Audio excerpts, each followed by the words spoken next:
ఒకప్పుడు నేను నడిచేవాడిని, పరిగెత్తేవాడిని. I use to play cricket and volleyball. Sportsman నేను. చదువుల్లో టాపర్ని. Government junior college Y Ramavaram east గోదావరిలో జువాలజీ లెక్చరర్ నేను. మరి స్పోర్ట్స్ మ్యానో లెక్చరరో ఈరోజు ఎందుకు సేవకుడు అయ్యాడంటే నా జీవితంలో ఏదో జరిగింది.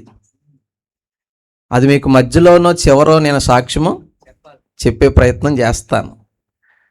వాక్యాన్ని ముందు ఘనపరచాలి కాబట్టి కొద్దిసేపు వాక్యం చెప్పుకొని వాక్యంలో నుంచి సాక్ష్యంలోకి వెళ్దాం. With your permission. ఓకేనా? మీరు కోలిగేట్ ఆటలాగా నవ్వుతున్నారు కదా తప్ప ఊ అనో ఏదో చెప్తలేదు. ఓకేనా? ఒక వాక్య భాగాన్ని చదువుదాం. రూతు పుస్తకము 2వ అధ్యాయము 12వ వచనం. రూతు పుస్తకము 2వ అధ్యాయము 12వ వచనము. యెహోవా నీవు చేసిన దానికి ప్రతిఫలమిచ్చును.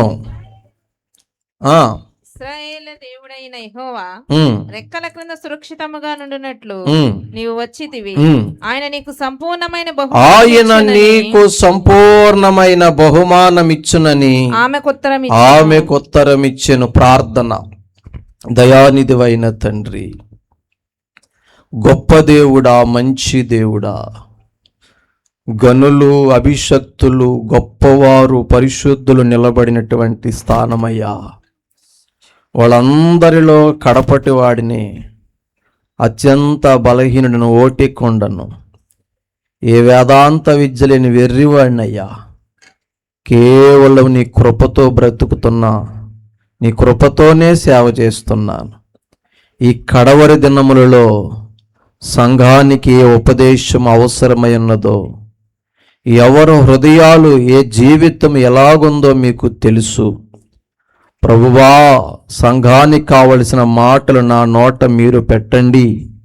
ఇర్మియా నోట మీ మాటలు ఉంచినట్లు ఈ పూట నా నోట మీ మాటలు ఉంచండి.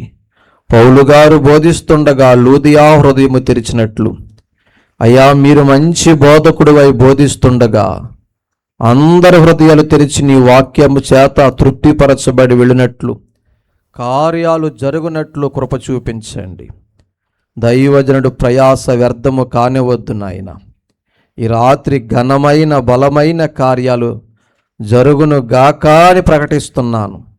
మీరు జరిగించమని, మహిమ పొందమని మా మంచి బోధకుడైన యేసు నామమున ప్రార్థిస్తున్నాను పరమ తండ్రి. ఆమేన్. ఈ మందిరం అంతా, మీ సంఘం అంతా, మీ సేవ అంతా, మిమ్మల్ని అందరినీ చూస్తే ఏమనిపిస్తుంది చెప్పండి? వరద బాధితులాగా అలాగైపోయాటమ్మా. ఏమనిపిస్తుంది బాబా? ఇప్పుడు ఇచ్చారు నీకు మైకు, నువ్వు ఎప్పుడు ముగిస్తావా అనిపిస్తుంది. ఏమనిపిస్తుంది? ఒక తల్లి ఒక బిడ్డను కనాలంటే ఒక్క ప్రసవ వేదన పడాలి, అవునా కాదా? 2 బిడ్డలను కనాలంటే 2 సార్లు ప్రసవ వేదన పడాలి. ఎంత సంఘము కట్టాలన్నా, ఎంత మందిరాలు కట్టాలన్నా, ఎంత స్థలాలు సంపాదించాలన్నా అవి సామాన్యమైన విషయము. దైవజనుల యొక్క ప్రసవ వేదన కనబడుతుంది నాకు. ఎంత కన్నీరు కార్చుంటారో, ఎంత నలిగిపోయి ఉంటారో, ఎన్ని నిద్రలేని రాత్రులు గడుపుంటారో, ఎన్నిసార్లు కడుపు కట్టుకుని ఉంటారో, ఎన్నిసార్లు ఏడ్చుంటారో, ఎన్ని నిందలు మోసుంటారో అనిపిస్తుంది నాకు. అక్కగారు కానీ బ్రదర్ గారు కానీ ఏండి రాత్రి పెడితే తెల్లారికి వచ్చేసిన వైభవం అంటారు, ఇదంతాను కాదు. నిజంగా ఇంత దూరం మేము వచ్చినప్పుడు అనిపించింది, ఇంత దూరమా అనిపించింది. కానీ ఇక్కడ వైభవం చూసిన తర్వాత దేవుడు దీవిస్తే ఇలా ఉంటుందా అనిపించింది. ఆమేన్. ప్రియమైన దేవుని బిడ్డలారా, దేవుడి రాత్రి మీ జీవితంలో కూడా కార్యం చేయబోతున్నాడు. యేసయ్య దగ్గర నేను ఒకటి అడిగాను, ప్రభువా ఎక్కడికి వెళ్ళినా వాళ్ళు నాకు భోజనం పెడుతున్నారు, కానుకిస్తున్నారు, అది తీసుకుంటే నేను బాగుపడుతున్నాను, నేను బలపడుతున్నాను. నిన్ను అడ్డం పెట్టుకుని ఒకవేళ నేనే బాగుపడేలాగుంటే నన్ను ఎక్కడికే తీసుకెళ్ళొద్దు, మా ఊర్లోనే ఉంచేయి. ఆ 3 పరిచర్యలు నడుపుకుంటూ స్తుతించుకుంటూ గడిపేస్తా. కానీ ఎక్కడికి వెళ్ళినా నువ్వు వస్తాను, కార్యం చేస్తానంటే మాత్రమే తీసుకెళ్ళి మీటింగులకని దేవుడి దగ్గర అడిగానక్క. యేసయ్య అన్నాడు, నువ్వు అడుగుపెట్టు, ప్రతి స్థలంలో అడుగు పెడతాను, కార్యము చేస్తానన్నాడు. నా దేవుని శక్తిని బట్టి చెప్తున్నాను, ఈ రాత్రి కొంతమంది జీవితాల్లో కార్యాలు జరగబోతున్నాయి, అద్భుతాలు చూడబోతున్నారు. రాసి పెట్టుకొని డేట్ వేసుకోండి. దేవుడు నాకు ఇచ్చిన వాగ్దానం బట్టి, దేవుని శక్తిని బట్టి చెప్తున్నాను. ఇప్పుడు దాకా ఒక లెక్క, ఇక మీదట మీ మినిస్ట్రీ అయినా మీ జీవితాలైనా మరొక స్టెప్ పైకి వెళ్ళబోతున్నారు. ఇది నా దేవుని శక్తిని బట్టి మాట్లాడుతున్నాను. I am nothing, I am a zero, Yesayya hero. ఓకేనా? మీరు నమ్మండి, దేవుడు గొప్ప కార్యాలు చేస్తాడు. ఆమేన్. ప్రియమైన దేవుని బిడ్డలారా, మనం చదివినటువంటి మాటను వివరించే ముందు కొంచెం నేపథ్యం చెప్తాను. ఇంటికైనా ప్రసంగానికైనా పునాది ఉండాలి. పునాది ఉంటే ఇల్లైనా ప్రసంగమైనా బలంగా ఉంటుంది. ఓకేనా? ఒక 5-10 నిమిషాలు పునాది వేస్తాను. పునాది కొంచెం చిరాగ్గానే ఉంటుంది, గోతులు రాళ్ళు రప్పలు అన్నీ ఉంటాయి. ఒక్కసారి పునాది అయిపోతే గోళ్ళ టకటక లెగిసిపోతాయి. అవునా కాదు బెదరా? నన్ను మీరు అదో రకంగా చూస్తున్నారు. నేను మీ అయ్యగారు అంత అందంగా లేకపోయినా, అక్క అందం కోసం కాదక్క, వాకింగ్ కోసం అన్నా కొంచెం నవ్వుతూ చూడండి. ఇక్కడ గొప్ప గొప్ప వాళ్ళు వచ్చారు, బలవంతులు వచ్చారు. మా అయ్యగారే సూపర్ పాస్టర్ గారు, ఈయన ఎవరో తింగరోళ్ళలాగా ఉన్నాడో, మాట్లాడుతమే వస్తలేదు, ఈడేం చెప్తాడు, ఈ రాత్రి ప్రసంగం తుసిమంగళమే అనుకుంటారు కదా మీరు. అవునా? మీ వేదిక మీద ఇప్పుడు దాకా చెప్పినందరూ కాళ్ళున్న పాస్టర్లు చెప్పుంటారు. బహుశా మీ మినిస్టర్లో కాళ్ళు లేని పాస్టర్ ఫస్ట్ నేనై ఉంటాను నీకు. ఆమేన్. కానీ అభిషేకం గట్టిగా ఉంటుంది అక్కో అమ్మా, అభిషేకం మాత్రం గట్టిగానే ఉంటుంది, కార్యం జరుగుతుంది. నేను ఒకప్పుడు లెక్చరర్ జాబ్ చేశాను కదా, చెప్పుకుంటే వెళ్ళిపోతాం అలవాట్లేదు అక్క. పిల్లల్ని మధ్య మధ్యలో ఏం చేస్తామంటే క్వశ్చన్ చేస్తాం. ఎందుకంటే లెసన్ చెప్పినప్పుడు పిల్లలు తలకాయ చూపుతారు, వెన్న ట్యాక్స్ చేస్తారు ఉత్తమ విద్యార్థులాగా. ఎగ్జామ్ పెట్టాక రిజల్ట్ వచ్చాక అర్థమవుతాడు, కథ ఏంటాడు, దొమ్మేంటి, ఎంత తిన్నాడో ఎంత చదివాడని. అవునా కాదా?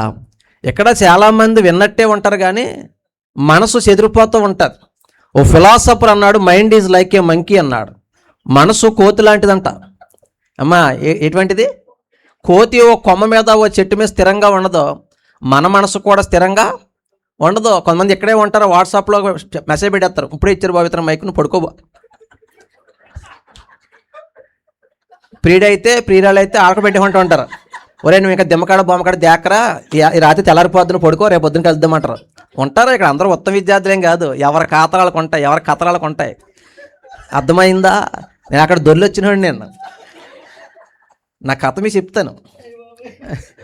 అమ్మా అవునంటారు కదంటారా? కొంతమంది అక్కల మనసే బావ మీదకి వెళ్తారు, మా ఆయనకి ఇంటికి వచ్చాడు లేదో, ఇంకా ద్రాక్ష తోటలోనే ఉన్నాడంటవా అని. ద్రాక్ష తోట అంటే తెలుసా? ఉందా మీ ఊర్లో? ఏంటది? అదే ఈ సోపే. కొంతమంది అక్కల పాప ఇక్కడ ఏడుతూ ఉంటారు, బాబా అని మారుసు ఆ ద్రాక్ష తోటలోంచి నీ సన్నిధిని నడిపించాను. కొంతమంది అక్కల మనసు ఎక్కడికి వెళ్తుందంటే సెపరేట్ అక్క బావగారి మీదకే. కాబట్టి కొద్ది నిమిషాలు మీ మనసంతా ఇక్కడే పెట్టాను. అన్నం తినిపిస్తారు 2 రకాల అక్క. ఒక అక్కకి ఓపిక ఎక్కువ, సందమా మదిగో భూసుడు కానీ కూడా తిరిగి ఆడు మొత్తం ఊరంతా తిప్పుతున్నా కానీ ఓపిక తినిపిస్తుంది. ఒక అక్కకి ఓపిక తక్కువ, దబిడి బాధేస్తాం దోపేతమే. ఇప్పుడు ఈ ఆల్ నైట్లో దబిడి బాధ అయితే నిద్ర వచ్చేద్ది. నేను ఇప్పుడు ఈ ఆల్ నైట్లో దబిడి బాధ పద్ధతి ఎత్తుకోను కానీ కొంచెం జాగ్రత్తగా మొత్తం మీద మిమ్మల్ని కొంచెం నిద్ర అవ్వకుండా చెప్పుకునే అమ్మా అదనమాట. ఓకే, బైబిల్లో 66 పుస్తకాలు ఉన్నాయి. ఎన్ని పుస్తకాలు ఉన్నాయి? 66. అందులో 2 స్త్రీల పేరు మీద ఉన్నాయి. ఏంటయ్యి? ఫస్ట్ ఎవరు వస్తారో? రూత్ వస్తారా, ఇద్దరు వస్తారా? మరి వెనకాల నుంచి వస్తున్నారండి మీరు? అమలాపురంలో అంతేనా? చెప్పండి అక్క. రూతు, ఎస్తేర్. దేవుడు చూశాడో బెదరు ఎంత గొప్ప దేవుడు. మీ పేరు మీద 2 పుస్తకాలు పెట్టాడు. అంటే మిమ్మల్ని దేవుడు చాలా ఘనమైన స్థితిలో పెట్టాడు. అవునంటారా కాదంటారా? మీరు మాట్లాడండి అమ్మా. నేను ముందే చెప్పాను, చెప్పుకుంటూ వెళ్ళిపోతాం ఉండదు. చెప్పిన 2 మాటలని నీకు అర్థమయ్యేదాకా వెనక్కి ముందుకి వెనక్కి జరిపి, ఏంటి నేను ఎంత పొడుగు ప్రసంగం చెప్పాను ముఖ్యం కాదు. చెప్పిన 2 మాటలని నీకు అర్థమవ్వాలి, నీ జీవితానికి ఉపయోగపడాలి, నీ సంఘానికి ఉపయోగపడాలి.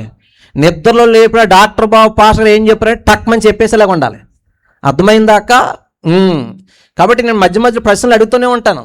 కొత్త ఏం అడగను, బయట ఏం అడగను, అప్పుడే చెప్తాను, అప్పుడే అడుగుతాను. చెప్పాలి. ఎన్ని పుస్తకాలు బైబిల్లో? అయ్యగారికి అందిస్తాను, మీకు చూసుకన్నా కాపీ కొట్టండి.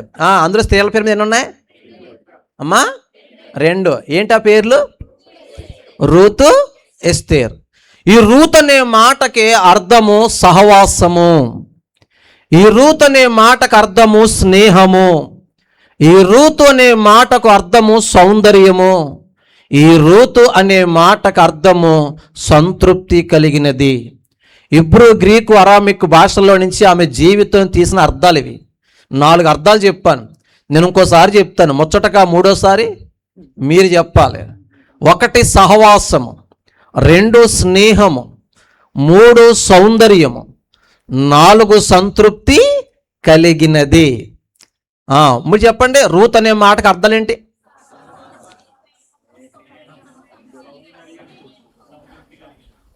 నలుగురు 5 చెప్తున్నారు, మిగతాలంతా ఉసుకుంటున్నారు తప్ప నోట్లో మాట వస్తలేదు. గట్టిగా చెప్పండి. వెరీ గుడ్, బాగా చెప్పారు. ఈ రూత్ గ్రంథంలో 2 ఫ్యామిలీలు ఉంటాయి. ఒక ఫ్యామిలీ పేరు నేను చెప్తాను, రెండో ఫ్యామిలీ పేరు ప్రసంగం చెప్పను, బైబిల్ ధ్యానం చేద్దాం. ధ్యానం అంటే 1 సైడ్ ఉండదు, 2 సైడ్లు నడవాలన్నమాట. ఒక ఫ్యామిలీ పేరు నేను చెప్తాను, రెండో ఫ్యామిలీ పేరు మీరు చెప్పాలి. ఒక ఫ్యామిలీ పేరు ఎలీమెలెకు, అతని భార్య నయోమి, వాళ్ళకి 2 కొడుకులు మహలోను, కిలియోను. ఇది ఒక ఫ్యామిలీ. రెండో ఫ్యామిలీ పేరు మీరు చెప్పండి.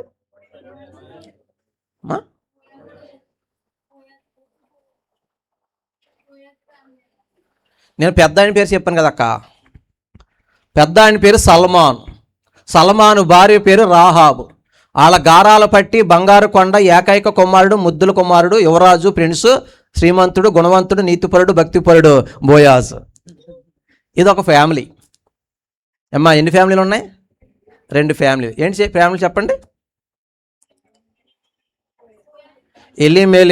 ఎలీమెలెకు భార్య పేరు అక్క. జీవితంలో దెబ్బతినేహా నాకులాగనా? ఏం పేరు? నేను కన్ఫ్యూజ్ పెట్టినా మీరు జవాబు మారకూడదు. మీరు ఎప్పుడైనా ఐఏఎస్ ఇంటర్వ్యూకి వెళ్తే, సైకాలజీ ఇంటర్వ్యూకి వెళ్తే, ఏండి నేను మోటివేషనల్ స్పీకర్ని, సైకాలజీ టీచ్ చేశాను, హై స్కూల్ మాస్టర్ చేశాను బెదర్, జూనియర్ లెక్చరర్ చేశాను బెదర్. రేపు చచ్చిపోతాను కూడా దగ్గర నన్ను తీసుకెళ్తే నా మాట నాకు 100 సంవత్సరాలు బతుతాడు. అలా బతికిన సాక్ష్యాలు ఉన్నాయి. నేను మరలా తిరగైతే బట్టి నీ జవాబు మారకూడదు. అదే బతుకంటే భక్తి అంటే. హల్లెలూయా. చెప్పండి 2 ఫ్యామిలీ పేరు ఏం పేరు? మొత్తం రేషన్ కార్డు అంతా చెప్పక్క, ఆధార్ కార్డు ఒకటి చెప్తున్నాను. నువ్వు రేషన్ కార్డులో ఎన్ని పేర్లు ఉంటాయి? ఫ్యామిలీ పేరు అంత ఉంటుంది కదా. ఎలీమెలెకు రేషన్ కార్డులు ఎవరెవరి పేరు మీద ఉన్నాయి? Elimelech, Naomi, Mahlon. ఇది ఒక రేషన్ కార్డు. ఇంకోటి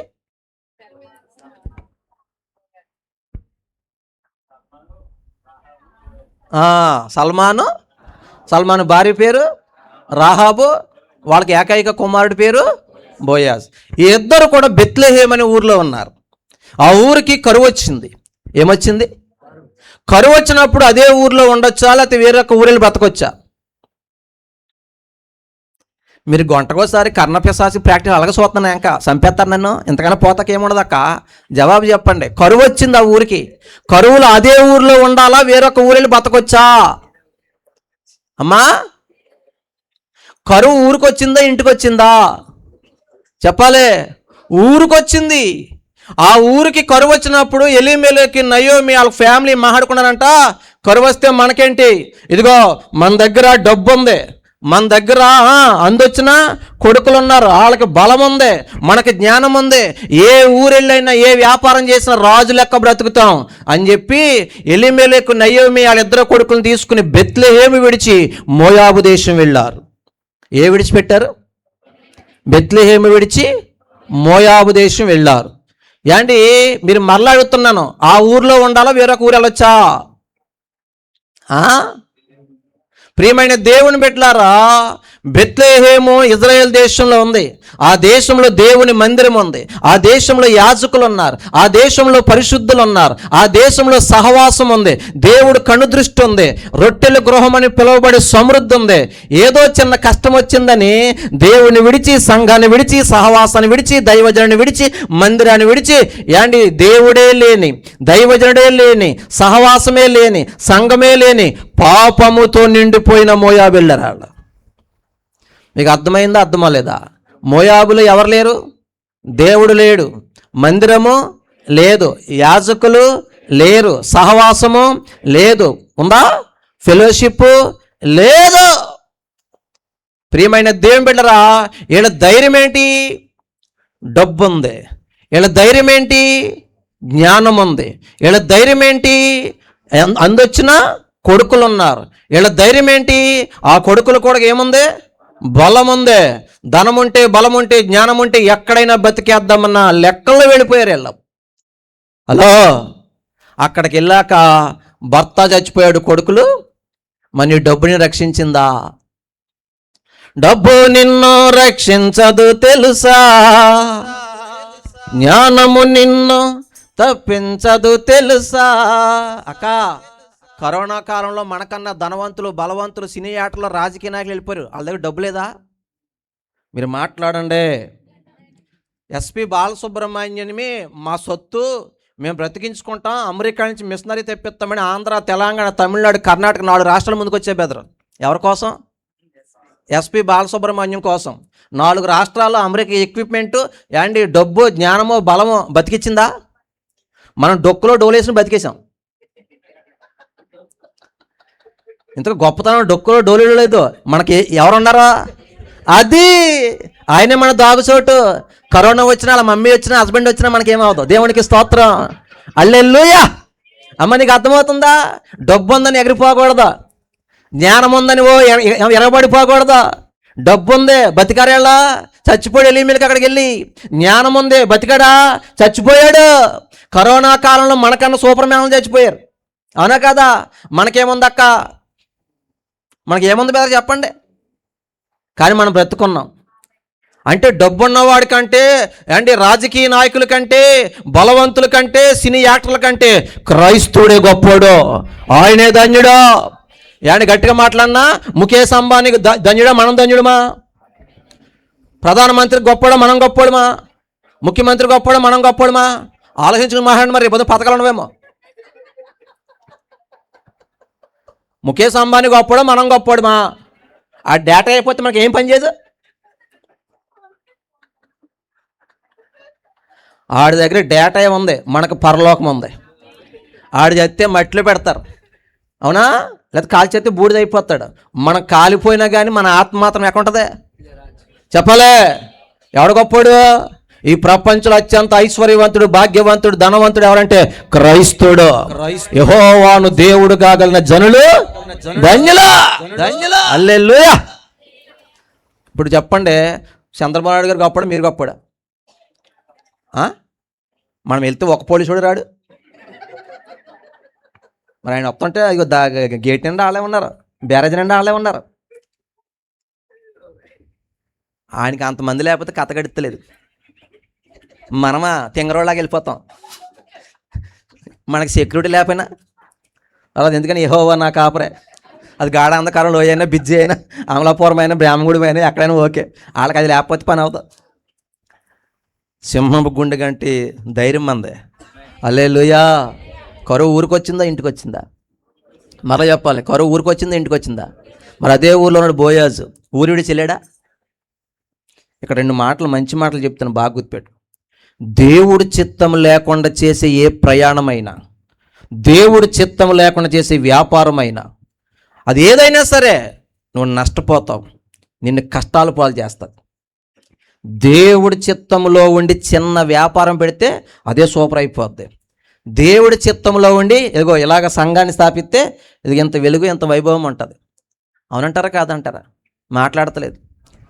కరోనా కాలంలో నాకు తెలిసి ఓ 300-400 మంది పాస్టర్ గారు మళ్ళీ సంఘము సేవలు చేసి మళ్ళీ వెనక్కి వెళ్ళిపోయారు. అంటే వాళ్ళు ఎవరిని చూసి వచ్చారు? మనుషుల్ని చూసా? చెప్పలే. చాలామంది సేవలు వెనక్కి వెళ్ళిపోయారు. ఇదే కరోనా మీ సంఘానికి వచ్చిందా? మీ ఊరికి వచ్చిందా రాదా? అలా చూస్తున్నారంటే మీరు. కరోనా అది ఎలా ఉంటుందంటే పంపించమని పంపిస్తాం సారి. తేడా పోతే ఆఖరి కూటం పెట్టి ఫ్లెక్స్ భోజనాలే మరి.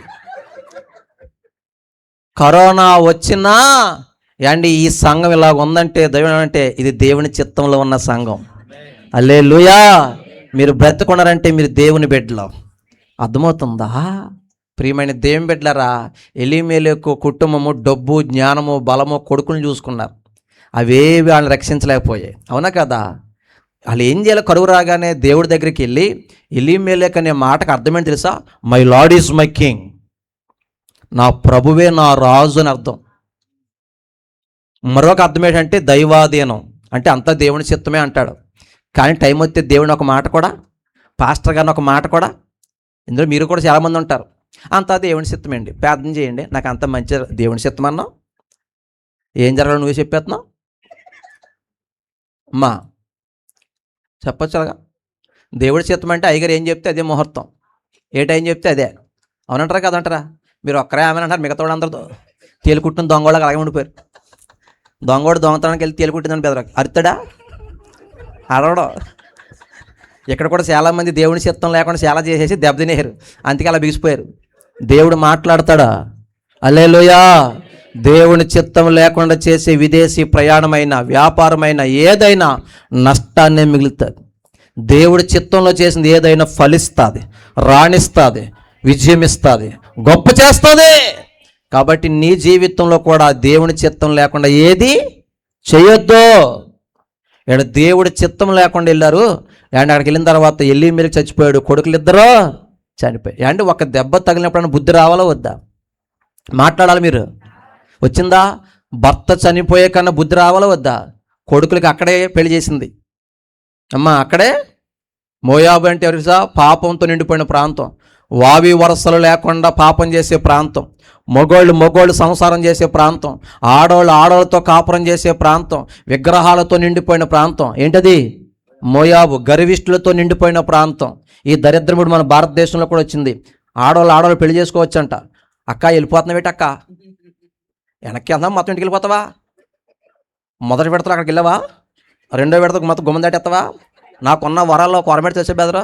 నా ప్రసంగం మధ్యలో ఎవరు వెళ్ళిపోయినా కూడా దేలు వచ్చేస్తాయి. ఇంటికి వెళ్ళాక నిద్రట్టదు, మళ్ళీ అవన్నీ అలాగే తిరుగుతూ ఉంటాయి ఇంటి చుట్టూను. మళ్ళీ బ్రాహ్మణుడు రావాలి. ఎందుకు అక్క ఇక్కడే కూర్చుని వినండి, అంత ఓపు లేకపోతే దిమ్మకో బొమ్మకో జారబడిపో. వెళ్ళినప్పుడు మేమే లేపుతాం. దేవునికి స్తోత్రం. హల్లెలూయా.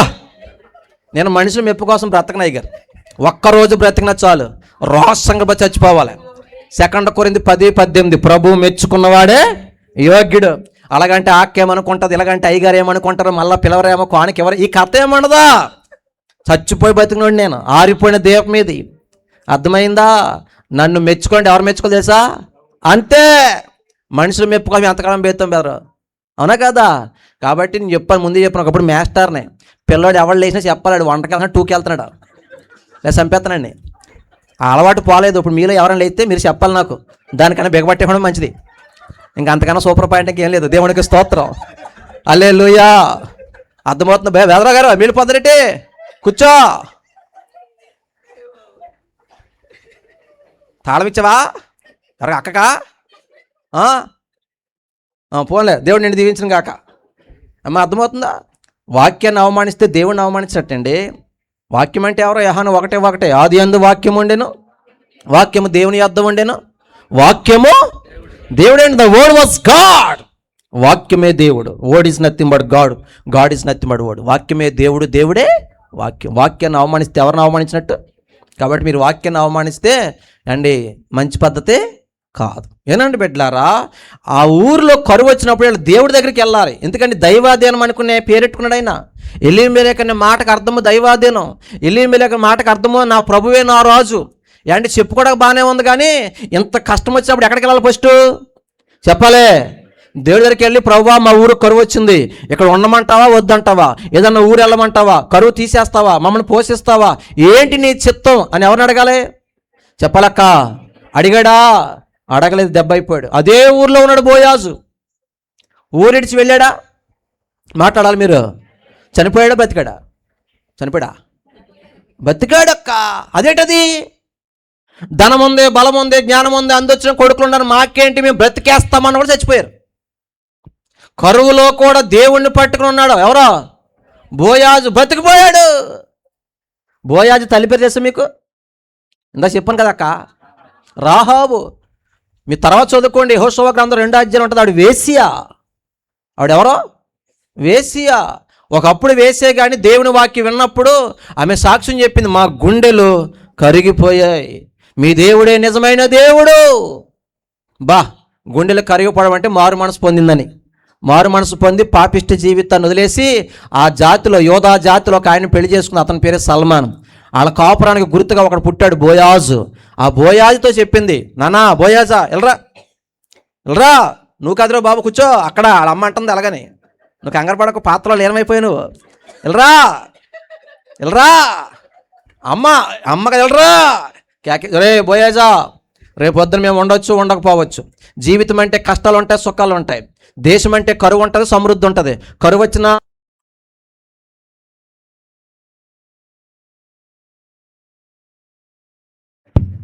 దేవుని స్తోత్ర. ప్రతిపక్షాలు కొట్టడం కాదు కదా ఇది. అమ్మా, వాళ్ళ తల్లి చెప్తుంది కొడుక్కి, కరువు వచ్చినా సమృద్ధి వచ్చినా, కష్టం వచ్చినా నష్టం వచ్చినా, ఏమొచ్చినా ఇదిగో మన దేవుడు గొప్పోడురా. కరువులో మనుషుల దగ్గర చేయి చాపుకో, కష్టాల్లో దేవుడి దగ్గర. అమ్మ వినాలే. గురుముఖస్య విద్యా లభ్యతే, అన్యముఖస్య వ్యర్థం శూన్యం లభ్యతే అన్నారు. చెప్పేవాడు గురువు అనుకుంటే అతను ముఖాంతరంగా వింటే విద్య లభ్యమవుతుంది. అన్యముఖస్య, అటు ఇటు చూస్తే, దిక్కులు చూస్తే వ్యర్థం శూన్యం లభ్యతే, చివరికి శూన్యం తప్ప పట్టుకెళ్ళేది ఏమీ ఉండదు. నా ముఖాంతరంగా వినండి, పాఠం బాగా అర్థమవుతుంది. బోయాజా వినో, తర్వాత ఏదైనా ఆడుకుంటూ వెళ్ళరా. రేపు పొద్దున మేము ఉండొచ్చు, లేకపోవచ్చు. కష్టం వచ్చినా, కరువు వచ్చినా, ఏమొచ్చినా, నాన్న మనుషుల వైపు చూడకరా. ఇదిగో మన దేవుడు మామూలు దేవుడు కాదు. అప్పుడు నువ్వు పుట్టలేదురా, ఎర్ర సముద్రాన్ని చీల్చాడురా బాబు, బండలో నుంచి నీళ్ళు ఇచ్చాడురా, ఆకాశం నుంచి మన్నాను. ఇలాంటి దేవుడు మాటలని చెప్పేసింది ఎవరో? తల్లి. ఎవరికే? కొడుక్కి భక్తి నేర్పింది. తల్లి ఏమి నేర్పింది అక్క? చెప్పాలి, ఏం నేర్పింది? మీరు మీ పిల్లలకి ఏం నేర్పిస్తున్నారు? ఒక ఆవిడ అంటుంది, అయ్యి మా ఆవిడండి ఆడే ఓపెన్ చేసేస్తాడండి, బొమ్మలో దిమ్మలో నెట్టేస్తాడండి, వీడు నెట్టేస్తాడండి. ఉరగా సైతానా, సిగ్గెత్తలేదు నీకు? పిల్లలకి ఏమి నేర్పాలి? వాషింగ్ మెషిన్ లాంటివి ఇలా మొత్తం ఉతికేసి ఆరేసి క్లిప్ పెట్టి వెళ్ళిపోతాం, తర్వాత అయ్యగారు మాట్లాడుకుంటారు. ఈరోజు పిల్లలకి భక్తి నేర్పుతున్నారు మీరు. నువ్వో సెల్లో, ఆడో సెల్లో, లేకపోతే నువ్వు టీవీ, ఆడి సెల్లో.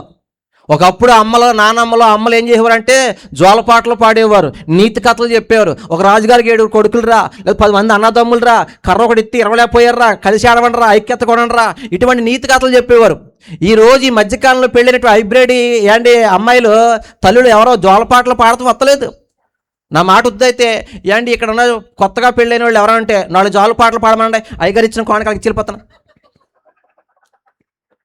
రాదు. ఏమనంటే ఇదిగో అంతేనా? ఆడు ఏడుపు మానిపిస్తాకే సెల్లే, అవునా? ఆడికి అన్నం తినిపిస్తాకే సెల్లే. సెల పెట్టేస్తే ప్లేట్లో అన్నం వేస్తే ఆడికి నచ్చిన కూర నచ్చిన కూర తినేస్తాడు. సెల తీసేస్తే తినడు, ఆకలి చచ్చిపోతాడికి. ఈరోజు సెల్ ఫోన్ లేకపోతే నడుస్తలేదు, పిల్లడికి నడుస్తలేదు, యవనస్తులకి. ఆడెవడికో సెల్ ఫోన్ అయితే బాత్రూమ్కి వెళ్ళంట, రేపు పొద్దున్న నెట్వర్క్ కాకపోతే ఆడి పరిస్థితి అన్నా నాకు భయం వేద్దాడు ఒకసారి. లేరా ఎటువంటి వాళ్ళు? నీ బిడ్డలకు భక్తి నేర్పు. అమ్మా, ఏమి నేర్పాలి? కరువులో కూడా ఎవరి వైపు చూడడం నేర్పాలి? దేవుడి వైపు చూడడం నేర్పాలి. కష్టాల్లో దేవుడి వైపు చూడడం నేర్పాలి. సమస్యల్లో, ఒంటరితనంలో, ఏ పరిస్థితి అయినా నా కుమారుడా, నా కుమార్తె, మేమున్నా లేకపోయినా మనకు దేవుడు ఉన్నాడు, ఆయన మీద ఆధారపడరా నాయనా, ఆయన యందు నమ్మకించువరి అన్నాడు, సిగ్గు పరచబడరు.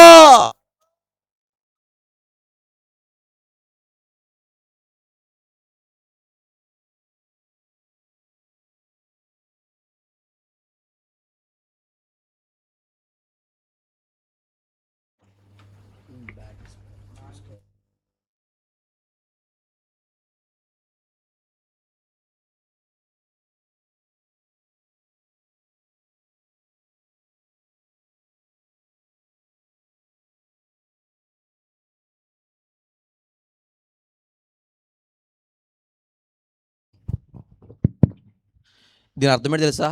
సైతాన్ గడి పునాదులు కదులుతున్నాయని అర్థం. ఆడి పార్టీలో ఉంటే కేసులు ఉండవు, ఆపోజిట్ పార్టీలో ఉంటే కేసులు ఉంటాయి. అంతే కదా బెదరం, ఏ పార్టీ అయినా అంతే. వాళ్ళ పార్టీలో ఉంటే ఏ కేసులు ఉండవు, ఆపోజిట్ పార్టీలో ఉంటే. ఇప్పుడు సాతాన్ గడి పార్టీలో ఉందనుకో వాక్యము, ఆడి మైక్ ఆగనివ్వడం, ఏది ఆగనివ్వడం. ఆడి పునాదులు మందు పాత్ర పెట్టినట్టు ఉంది కదా, ఆడి పని చేస్తాడు. ఆడి పని చేయటమే మనకు కావాలి. కిరీటం కావాలంటే, బహుమానం కావాలంటే యుద్ధం ఉండాలి. నాకు బహుమానం ఇచ్చేయంటే కొనుక్కు తెచ్చుకుంటామే. నువ్వు యుద్ధంలో గెలిస్తే వచ్చే బహుమానమే గొప్పది, అవునంటారు కదంటారా? ఏం భయపడకండి, జాగ్రత్తగా ఆలకించండి. తల్లి కుమారుడికి ఏం నేర్పింది? భక్తి నేర్పింది. కరువులో కూడా ఎవరి వైపు చూడడం నేర్పింది. అందుకే బోయాజు బెత్లెహేములోనే ఉన్నాడు, కానీ బెత్లెహేము విడిచి అది. నువ్వు మంచి తల్లివైతే, నువ్వు మంచి తండ్రివైతే, నీ బిడ్డలకిచ్చే గొప్ప స్వాస్థ్యం, గొప్ప ఆస్తి ఏంటంటే దేవుణ్ణి ఇచ్చే చాలు. వాళ్ళకి అడుగు నేల ఇవ్వకపోయినా పర్లే, నువ్వు పేదను కావచ్చు. వాళ్ళకు ఎకరం పొలం ఇవ్వకపోయినా పర్లే, నువ్వు పేద తండ్రివి కావచ్చు. కానీ ఎకరాల ల్యాండ్ కంటే, 100 కాసులు బంగారం కంటే దేవుడిని నీ బిడ్డకి సొత్తుగా ఇస్తే నీకంటే బెస్ట్ ఫాదర్ ఈ ప్రపంచంలో ఎవరు లేరు. నీకంటే బెస్ట్ మదర్ ఈ ప్రపంచంలో ఎవరు లేరు. కోట్లు గొప్పవా, దేవుడు గొప్పోడా? బంగారం గొప్పదా, దేవుడు గొప్పోడా? కాబట్టి మన బిడ్డలకి మనం ఇచ్చే గొప్ప ఆస్తి ఏంటి చెప్పండి? అంతే. అర్థమవుతుందా అక్క? బోయాజు కరువులో కూడా దేశం విడిచి వెళ్ళలేదు. ఎవరి వైపు చూశాడు చెప్పాలి? ఎవరి వైపు చూశాడు? ఎవరి మీద ఆధారపడ్డాడు? బతికాడా, చనిపోయాడా? అది నువ్వు దేవుని మీద ఆధారపడితే కరువులో కూడా నీకు సహాయం వస్తుంది, చీకట్లో కూడా నీకు వెలుగు పుడుతుంది, శ్రమలలో ఒంటరి పైన కూడా ఆయన తోడు దొరుకుతుంది. హల్లెలూయా. ప్రియమైన దేవుని బిడ్డలారా, ₹1,00,00,000 మాటలు ఇవి. నా మాటలు అమాయకంగా ఉంటాయి, కానీ భావం చాలా విలువైనదిగా, లోతైనదిగా ఉంటుంది. నీ బిడ్డలని కూడా నువ్వు తిరగలేవు. స్కూల్కి నువ్వు వెళ్తావా, కాలేజీకి నువ్వు వెళ్తావా, ఆడుకున్నప్పుడు నువ్వు వెళ్తావా, కానీ నీ బిడ్డను దేవుడి చేతిలో పెట్టు, ఎక్కడికి వెళ్ళినా దేవుడే కాపుదలగా ఉంటాడా. హల్లెలూయా. తల్లి కొడుక్కి భక్తి నేర్పింది, దేవుణ్ణి స్వాస్థ్యంగా ఇచ్చింది. కరువులో ఎలీమెలెకు కుటుంబం దేశాన్ని వదిలారు, కానీ బోయాజు దేశాన్ని విడిచిపెట్టలేదు. దేవుణ్ణి, సహవాసాన్ని, యాజకుల్ని విడిచిపెట్టి వెళ్ళిపోయిన ఎలీమెలెకు చనిపోయాడు, కొడుకులు చనిపోయారు. దేవుడా అంటూ, మందిరమా అంటూ, సంఘమా అంటూ యాజకత్వాన్ని పట్టుకుని వెంబడిస్తున్న బోయాజు బ్రతికాడు. హల్లెలూయా. ఏ పరిస్థితుల్లో కూడా సంఘాన్ని వదులుకోకండి, సహవాసాన్ని వదులుకోకండి, దైవజనాన్ని వదులుకోకండి, అంతకు మించి దేవుణ్ణి వదులుకోవద్దు. హల్లెలూయా. ప్రియమైన దేవుని బిడ్డలారా, నయోమికి వినపడిందంట, బెత్లెహేములో ఎవరో చావలేదు, దేవుడు దర్శించాడు. కరువు పోయింది, సమృద్ధి వినపడినప్పుడు తిరుగు ప్రయాణం స్టార్ట్ చేసింది. ఎవరో? నయోమి. అప్పుడు ఇద్దరు కోడలు అన్నారు, మేము కూడా నీతోనే వస్తాం, నీతోనే ఉంటాం అన్నారు. వాళ్ళ పేర్లు వార్పా, రూతు. వారి పేర్లు ఏం పేరు చెప్పండి? బాటిల్ మరిపోయిందండి. అదండి, వార్పా, రూతు. ఇప్పుడు ఇక్కడ నేను కొన్ని పాయింట్లు చెప్పి నేను అసలు సబ్జెక్ట్కి వెళ్తాను. దాదాపు ఇదంతా పునాదే. ఇప్పుడు దాకా చెప్పిందంతా ఏంటి?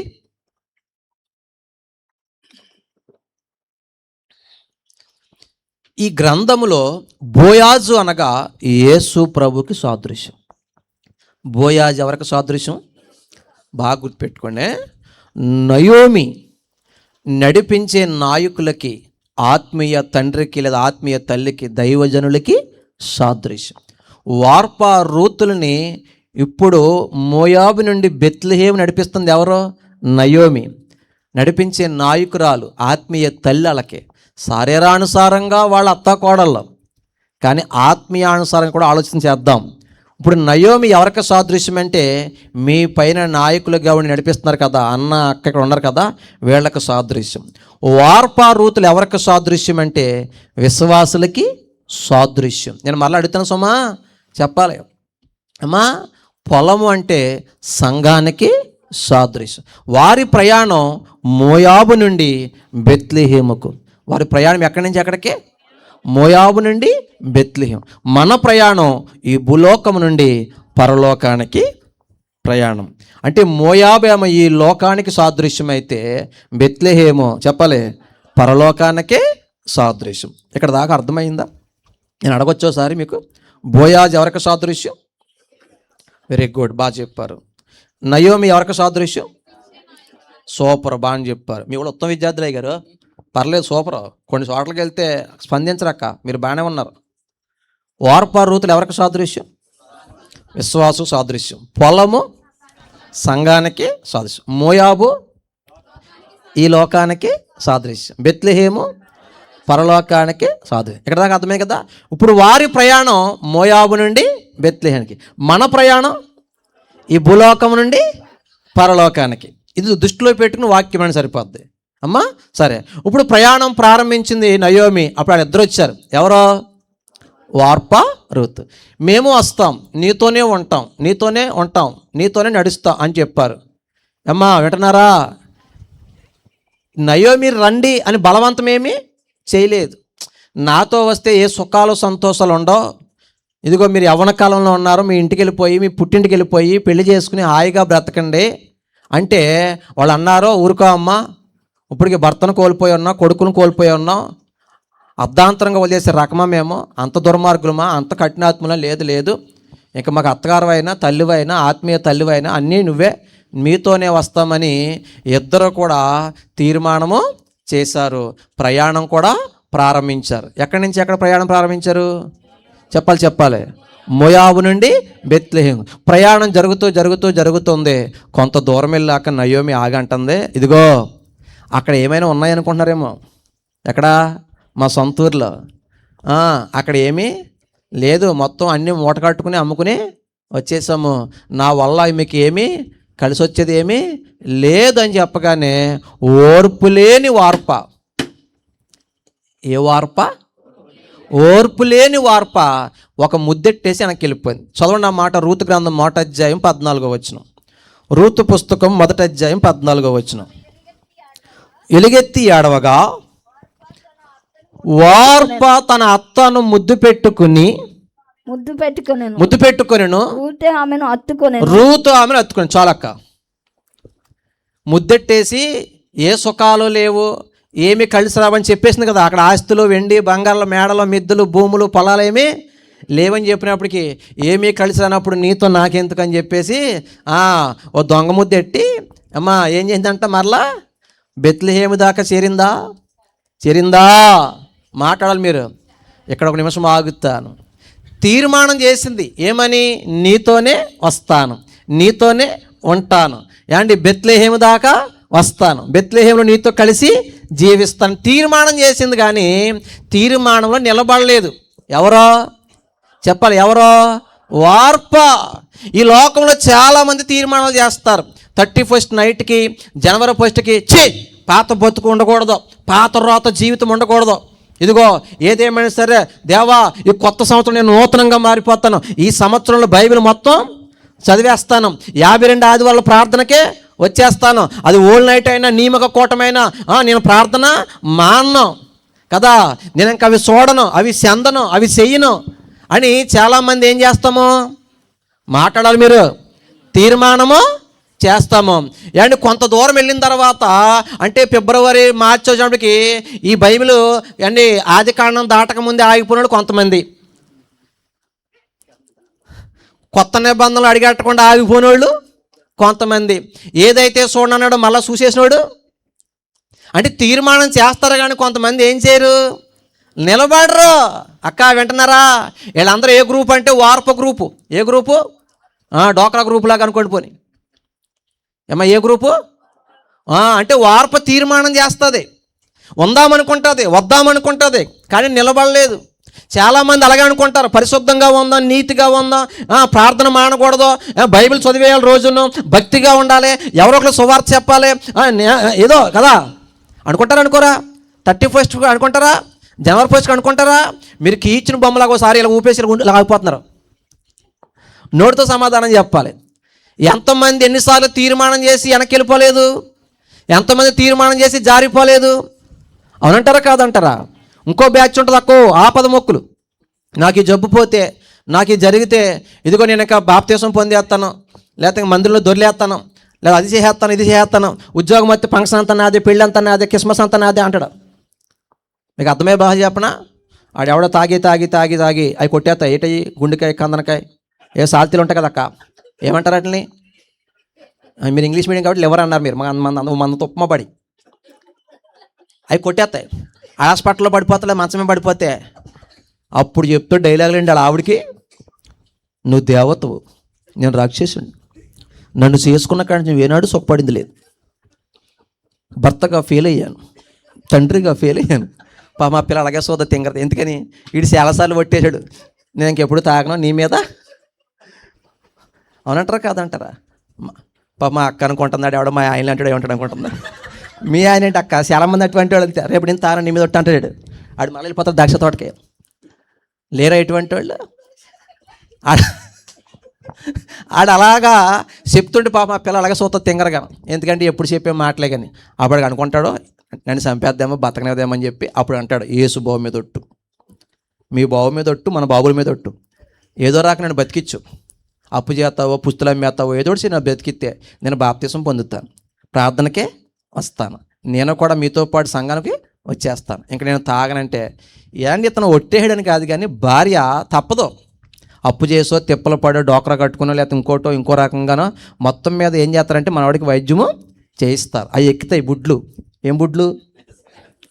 సారా బుడ్లు కదక్క, సెలైన్ బుడ్లు. ఇంక అక్కడే ఉన్నావు నువ్వు, తోటలో బయటకు వచ్చాయి. సెలైన్ బుడ్లు ఎక్కుతాయి. మందులు ఎక్కిన తర్వాత అంత అన్ని మరి సెట్ అవుతాయి. ఆ గుండెకాయలు, కందనకాయలు అన్నీ బాగా పనిచేస్తాం. మళ్ళీ ఏండి వచ్చేస్తాడు ప్రార్థనకే, బాప్తిసం పొందాడు, తెల్ల బట్టలు వేసుకుంటాడు మనడు. ఇదిగో ఇలాగుంటే కొనవదో, మీరు టయానికి వచ్చేయాలి, అప్పుడే మన సంఘం డెవలప్ అవుతుంది. మన అయ్యగారు అంటే మన అయ్యగారే నెంబర్ 1 మన అయ్యగారు. ఇవన్నీ చెప్తాడు. ప్రారంభం ఇది, ఆరంభ సూరత్వం బెదరు ఇవన్నీ. కొంతకాలం అయ్యాక ఏదో పండగ ఫంక్షన్ వస్తుంది, అప్పుడు సైతాన్ని కూడా వస్తాడు, తోడేళ్ళ రూపంలోనూ ఫ్రెండ్ రూపంలోనూ. ఆడు వచ్చి అంటాడు, ఇవాళ మరి కొంచెం పుచ్చుకో అంటాడు. ఏంటది? అరుకు. ఏంటది? అప్పుడు అంటాడు మనడు, వద్దురా నేను బాప్తిస్మము పొందేసుకున్నాను, ప్రభు బల్ల కూడా తీసుకుంటున్నాను నేను. ఇదిగో నేను దేవుడి మీద ఏం చేశాను? ప్రమాణం చేస్తాను, తీర్మానము చేసుకున్నాను, నా పిల్లల మీద చెప్పాలి ఒట్టేశాను, నేను దేవుడికి మాట ఇచ్చాను, నేను తాగనంటే ఆ సైతం పక్కనాడు త్వరగా, ఇదిగో నాకు రాలదా, ఇదిగో నాకు వేసారు సొంట్లో స్టంట్లు అయ్యి. ఆడు ఇంగ్లీష్ అలా ఉంటుంది మరి, స్టంట్ని సొంట అంటాడు. ఇదిగో నాకు వేసారు సొంటు. మా ఇంట్లో 4 బైబిల్ ఉన్నాయి. నాకో బైబిల్ ఉంది, మా ఆవిడకో బైబిల్ ఉంది, మా పిల్లలిద్దరు 2 బైబిల్ ఉన్నాయి, మొత్తం 4 బైబిల్ ఉన్నాయి. నేనేమో రోజు తాగమంటానా? రోజు తాగమంటలేదు కాదు, పండగ కాదు పుచ్చుకోవచ్చు. మనం కష్టపడేవాళ్ళం కాబట్టి సోమవారం నుంచి శనివారం దాకా అంత పుచ్చుకుంటే కొంత మనకి వస్తుంది. ఏంటది? బలం. మళ్ళీ పొద్దున్న ఎరగదీసేస్తాం. ఇది కొత్త బోధ. ఇది దైవజనుడి బోధ కన్నా ఈ బోధ బాగాలేదా? ఆడు ఏం చెప్తున్నాడు? సోమవారం నుంచి శనివారం దాకా పుచ్చుకోవచ్చు అంట, ఆదివారం మాత్రం పుచ్చుకోకూడదంట. బెదరు ఆదివారం మాత్రం పరిశుద్ధంగా. ఇప్పుడు ఏ బోధన ఇస్తుంది? పర్వాలేదులే అనే బోధన ఇస్తుంది. మీరు బాగా గుర్తుపెట్టుకో, పర్వాలేదులే, ఏమీ కాదులే, నువ్వే చేతనావేంటి, అందరూ అలాగే ఉన్నారు ఏంటి, ఈ బోధ ఏదైనా తోటలోనే ప్రారంభమైంది. నువ్వు తిను, ఏమవదలే, సావలే అందా సైతాను మాట్లాడుతుంది. మీరు మొత్తం అదే గ్రూప్ పెట్టి ఆ బోధ నచ్చి వీడు మళ్ళీ పుచ్చేసుకుంటాడు. నేను చెప్పే మాట అంటే తీర్మానం చేశాడు. ఆ మంచం మీద పడినప్పుడు, హాస్పిటల్ బెడ్ మీద ఉన్నప్పుడు తీర్మానము చేశాడు. ఏమని? ఇంక నేను తాగనే. కానీ నిలబడ్డా. ఇక్కడ మనలో చాలామంది ఉంటారు, నేను పరిశుద్ధంగా ఉంటాను, భక్తిగా ఉంటాను, ప్రార్థన మానను, సేవ చేస్తాను, పరిచర్య చేస్తాను, నమ్మకంగా ఉంటాను, బైబిల్ చదువుతాను, ఇలా చాలామంది తీర్మానం చేస్తారు. కానీ నిలబడలేకుండా పడిపోతున్న వాళ్ళు చాలామంది ఉన్నారు. వీళ్ళందరూ వార్ప గ్రూప్ బ్రదర్. ఏ గ్రూపు? వార్ప. ఫస్ట్ ఏం ఆగిపోలేదు, కూడా వస్తానంది, వచ్చింది కూడా. కానీ చివరి దాకా మనం మొత్తం చెడ్డోళమేం కాదు, అసలు ప్రార్థన రాకుండా అసలు దేవుడిని నమ్మనోళమేం కాదు, కొంతకాలం నమ్మినోళ్ళమే, కొంతకాలం బైబిల్ చదివినోళ్ళమే, అవకాశం ఇస్తే పాట పాడినోళ్ళమే, ఆరాధన మాట్లాడాలి, మీరు తెలిసినోళ్ళమే, చేసినోళ్ళమే. అయినా ఒక బలహీన సమయంలో నిలబడలేక ఏమైపోతున్నాం చెప్పలే, పడిపోతున్నాం, వెనక్కి వెళ్ళిపోతున్నాం. ఈ బ్యాచ్ అందరు ఏ గ్రూపు? వార్ప గ్రూప్. ఇంక అక్కడతో అసలు విషయానికి వస్తాను. ఎందుకంటే మన మూలవాక్యం ఏంటి? 2:12. అక్కడ ఏం చెప్పాడు బోయాజు రూతుతో? నువ్వు చేసిన దానికి యెహోవా ప్రతిఫలం ఇస్తాడు. ఆ లాస్ట్ లైన్లో ఏముంది? ఆయన నీకు సంపూర్ణమైన బహుమానం ఇస్తాడు. ఈరోజు నా ప్రసంగం అంశం ఏంటంటే, రూత్ ఏం చేసింది, రూతుకు దేవుడు ఏం చేశాడు. రూత్ ఏం చేసింది, రూతుకు దేవుడు ఏం ప్రతిఫలం ఇచ్చాడు, ఏం బహుమానం ఇచ్చాడో టకటక 4 మాటలు చెప్పి వెళ్ళిపోతానక్క. పునాది అయిపోయింది, గోడలు అయిపోయినాయి, ఇంకా జాయిగా స్లాబ్ వేసి మెస్డోలు అన్నీ పెట్టేసి వెళ్ళిపోతున్నాం. దేవుని స్తోత్రం. ఇంకా టైం ఉంటే వాళ్ళకి కూడా నేను వేస్తాను, రంగు కూడా నేను వేస్తాను. ఓకేనా? మన మూలవాక్యం 2:12. బోయాజు రూతుతో పలికిన మాట, యెహోవా నీవు చేసిన దానికి ఏమిస్తాడో ప్రతిఫలం ఇస్తాడు. ఆ వచ్చిన లాస్ట్ లైన్, ఆయన నీకు సంపూర్ణమైన బహుమానం ఇస్తాడు. రూత్ ఏం చేసింది, రూతుకు దేవుడు ఏం ప్రతిఫలం ఇచ్చాడు, రూత్ ఏం చేసింది, రూతుకు దేవుడు ఏం బహుమానం ఇచ్చాడు అన్నది ఈరోజు అంశం. ఆ మాటలు 4 మాటలు చెప్పి వెళ్తాను. నెంబర్ 1, రూత్ ఏం చేసిందంటే, కొంతమంది రాసుకున్నారు కాబట్టి చెప్తున్నాను. రూత్ ఏం చేసిందంటే ఫస్ట్ పాయింట్, మోయాబుని విడిచిపెట్టింది. చెప్పండి, చెప్పాలి. వెనకున్న అక్కలు కూడా చెప్పండి. అక్క చెప్పండి. అక్క, రూత్ ఏం చేసింది చెప్పాలి. వాళ్ళందరూ సీరియస్గా చూస్తారు టైగర్. అక్క మీ తమ్ముళ్ళని అంటున్నా, అక్క బలహీనుని, అక్క కోపంగా చూడకండి, గొమ్మడి ముగించేస్తాను. మీ ఆయన గారు కోపం నా మీద చూపించుక అక్క. ఇంట్లో కోపం ఒకసారి పాటగారి మీద చూపిస్తారు కొంతమంది, అదో కృపావరం. పాటగారైతే ఏమండవు, మొగుడైతే గోడకో దడికో జరేసేస్తాడు కాబట్టి ఆయన జోలికి వెళ్ళరు. పాటగారు అయితే ఇంకేమని అడదాం, ఆ విధముగా ప్రార్థన చేసుకుందాం బిడ్డలారా, నీ భర్త మారతాడు అంటాడు. దేవునికి స్తోత్రం, హల్లెలూయా. రూత్ ఏమి చేసింది? ఫస్ట్ పాయింట్, మోయాబుని విడిచింది. అనండి, చెప్పాలి, అందరూ చెప్పాలి. బ్రదర్స్ మీరన్నా చెప్పండి. వాళ్ళ ఆడవాళ్ళు డోకాలో ఉన్నారు, డబ్బు తెగని మాట్లాడారు, మీరన్నా బలపరచండి బాబా. అంతే. ఫస్ట్ పాయింట్ ఏంటి? మోయాబు. మోయాబు అంటే ఈ లోకములో ఉన్న పాపానికి సాదృశ్యం. మోయాబు అంటే ఈ లోకములో ఉన్న పాపానికి సాదృశ్యం. వినాలి. రూత్ ఏమి విడిచిపెట్టింది చెప్పాలి? ఏమి విడిచిపెట్టింది? మోయాబుని విడిచిపెట్టింది. అమ్మా ఏమి విడిచిపెట్టింది? 6వ వచనం చదవండి. రూతు గ్రంథం 1వ అధ్యాయం 6వ వచనం. 3వ వచనం నేను చదువుతాను చూడండి. మోయాబు దేశమును విడిచి ఉందా 6వ వచనంలో ఆ మొక్క? ఇంటికి వెళ్ళండి, ఎద్దుగా అక్క లైట్లు వేసి ఇక్కడ వినండి. ఆ మొక్క ఉందా? అది చెప్పామండి నేను, అంటే రుజువు కోసం అలా కోట్ చేయను అంతే. 1:6. రూతు ఏమి విడిచిపెట్టింది? రూతు వార్పలు ఎవరికి సాదృశ్యం చెప్పాలి? విశ్వాసులకి సాదృశ్యం, అంటే మనకే సాదృశ్యం. రూతు ఏమి విడిచిపెట్టింది? మనం ఏమి విడిచిపెట్టాలంటే పాపాన్ని విడిచిపెట్టాలి. రూతు మోయాబుని విడిచిపెట్టింది. మోయాబు అంటే దేనికి సాదృశ్యం? ఈ లోకంలో ఉన్న పాపానికే సాదృశ్యం.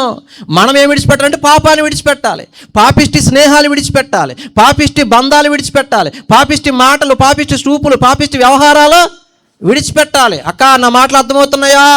ఒక్క మాటలు చెప్పాలంటే పాపాన్ని విడిచిపెట్టాలి. రూతు మోయాబుని విడిచిపెట్టింది. విశ్వాసివైన నువ్వు నేనేమి విడిచిపెట్టాలంటే పాపాన్ని విడిచిపెట్టాలి. ఒకవేళ ఇంకా నీకేమైనా పాపిష్టి బంధాలు ఉంటే విడిచిపెట్టేయి, వదిలేయి. పాపిష్టి బంధాలంటే, ఇప్పుడు నాకు భార్య ఉంది ఏండి, ఎక్కడ? మా ఊర్లో. ఇక్కడ అమలాపురంలో ఇంకో స్టెప్ డైరెక్ట్ ఇంకా నేను. అదే బంధం? పవిత్ర బంధమా? అదే పాపిష్టి బంధం, అది వదిలేయి. నీకు భర్త ఉన్నాడు, కానీ ఈ మధ్యన కొంతమంది గెట్ టుగెదర్లు ఏ పార్టీలు పెడుతున్నారు బెదరు. అందులో ఒక ఉంటాడు, ఎవడో వంకరాడు, ఆడు గ్రూప్ క్రియేట్ చేసి ఫోన్ నెంబర్లను సేకరిస్తుంటాడు. సేకరిస్తే ఈ బ్యాచ్లో ఆడు ఎప్పుడో చిన్నప్పుడు ప్రేమించాడు కానీ చెప్పలేకపోయాడు, చేయలేకపోయాడు. ఆడు ఇప్పుడు సిగరెత్తది, ఇప్పుడు ధైర్యం వచ్చింది కదా. ఈ గ్రూప్లో నెంబర్ చూసుకుని, తిన్నావేరా, ఉన్నావేరా, మీ ఆయన ఏం చేస్తాడురా, బాగా చూసుకుంటా, నీకు ఎందుకురా అంటే తేడా కూడా దూడేద్దామనే కదా. లేవా? వదిలేయ్, పాపిష్టి బంధాలు వదిలేయ్. నువ్వు భార్యవైనా భర్తవని చెప్తున్నాను. ఒక భర్తకి ఒకే భార్య, సొంత భార్య ఉండాలి. అమ్మ అర్థమవుతుందా? వేరొక పురుషుని ఆశించొద్దు, వేరొక స్త్రీని ఆశించొద్దు. వింటున్నారా? ఈరోజు భర్త ఉండగా వేరొక భార్యని ఆశిస్తున్న వాళ్ళు లేరా? చెప్పరేటి? భర్త ఉన్నాడు కానీ వేరొక పురుషుణ్ణి, భార్య ఉంది వేరొక స్త్రీని ఆశిస్తున్నారా లేదా? కామిస్తున్నారా లేదా? పాపం చేస్తున్నారా లేదా? అక్రమ సంబంధాలు లేవా? రచ్చబండ రచ్చ అయిపోతుంది. ప్రతిదీ ఇదే గొడవ. వదిలేయ్. గతం ఏదో అయిపోయింది, తెలుసో తెలియకో బలహీన సమయంలో వయసులోనే చిన్నప్పుడు పాపం చేసావు, వదిలేయ్. ఇప్పుడు నీకంటూ భర్త ఉన్నాడు, నీకంటూ ఒక భార్య ఉంది, నీకంటూ ఒక ఫ్యామిలీ ఉంది. మరలా పాత లింకులు తగిలించుకోకో. అర్థమవుతుందా? పాపిష్టి బంధాలంటే ఇవి వదిలేయి. పాపిష్టి స్నేహాలు మహళలే వదిలేయి. పాపిష్టి మాటలో ఒకళ్ళు ఉంటారు తాలింపు సరుకుల్లాగా, ఫస్ట్లోను మధ్యలోను చివరిలో బూతులు. ఆడు బూతులు లేకపోతే మాట్లాడాడు, మళ్ళీ పేదలకు వచ్చారు భయపెట్టుకుని. లేరా మాట్లాడతారు మీరు? మొత్తం అంతా తాలింపు సరుకులు బ్యాచేనా? ఇంగ్లీష్ మాట్లాడతారు మీరు? హిందీ ఇంగ్లీషు తాలింపు సరుకులు అన్నీ ఒకటే, బూతులు మాట్లాడతలేదు మీరు. వస్తున్నాయి బూతులు. మనే రూత్ ఏమి విడిచిపెట్టింది చెప్పాలి? మనమే విడిచిపెట్టాలి. ఒక్క మాటలో చెప్పాలంటే పాపాన్ని విడిచిపెట్టాలి అంతే. అది పాపిష్టి బంధం అయితే పాపిష్టి బంధాన్ని వదిలేయి. పాపిష్టి స్నేహం అయితే పాపిష్టి స్నేహం వదిలేయి. పాపిష్టి మాటలు, పాపిష్టి క్రియలు, పాపిష్టి చూపులు, అది ఏదైనా పాపం అనిపిస్తే చాలు, అది వదిలేయాలి అంతే మనం. అమ్మా ఏం చేయాలి? వదిలే. ఫస్ట్ పాయింట్ అర్థమైంది కదా? త్వరగా వెళ్తాను. నా సాక్ష్యం కూడా చెప్పాలి కదా నేను. అయ్యగారు నాకు ఇచ్చిన టైం బాగా అయిపోతున్నట్టుంది, టైం వేగంగా పరిగెడుతుంది. రెండో మాటకి వెళ్దాం. ఇందా చదివిన మాట మీరు చదవండి ఒకసారి. రూతు గ్రంథం 1వ అధ్యాయము 14వ వచనం. రూతు గ్రంథం 1వ అధ్యాయము 14వ వచనం. వారు ఎలుగెత్తి ఆడవగా ఓర్ప తన అత్తను ముద్దు పెట్టుకొనెను. రూతు ఆమెను అత్తుకొనెను అనండి. మరలా చెప్పండి. ఆగుదాం.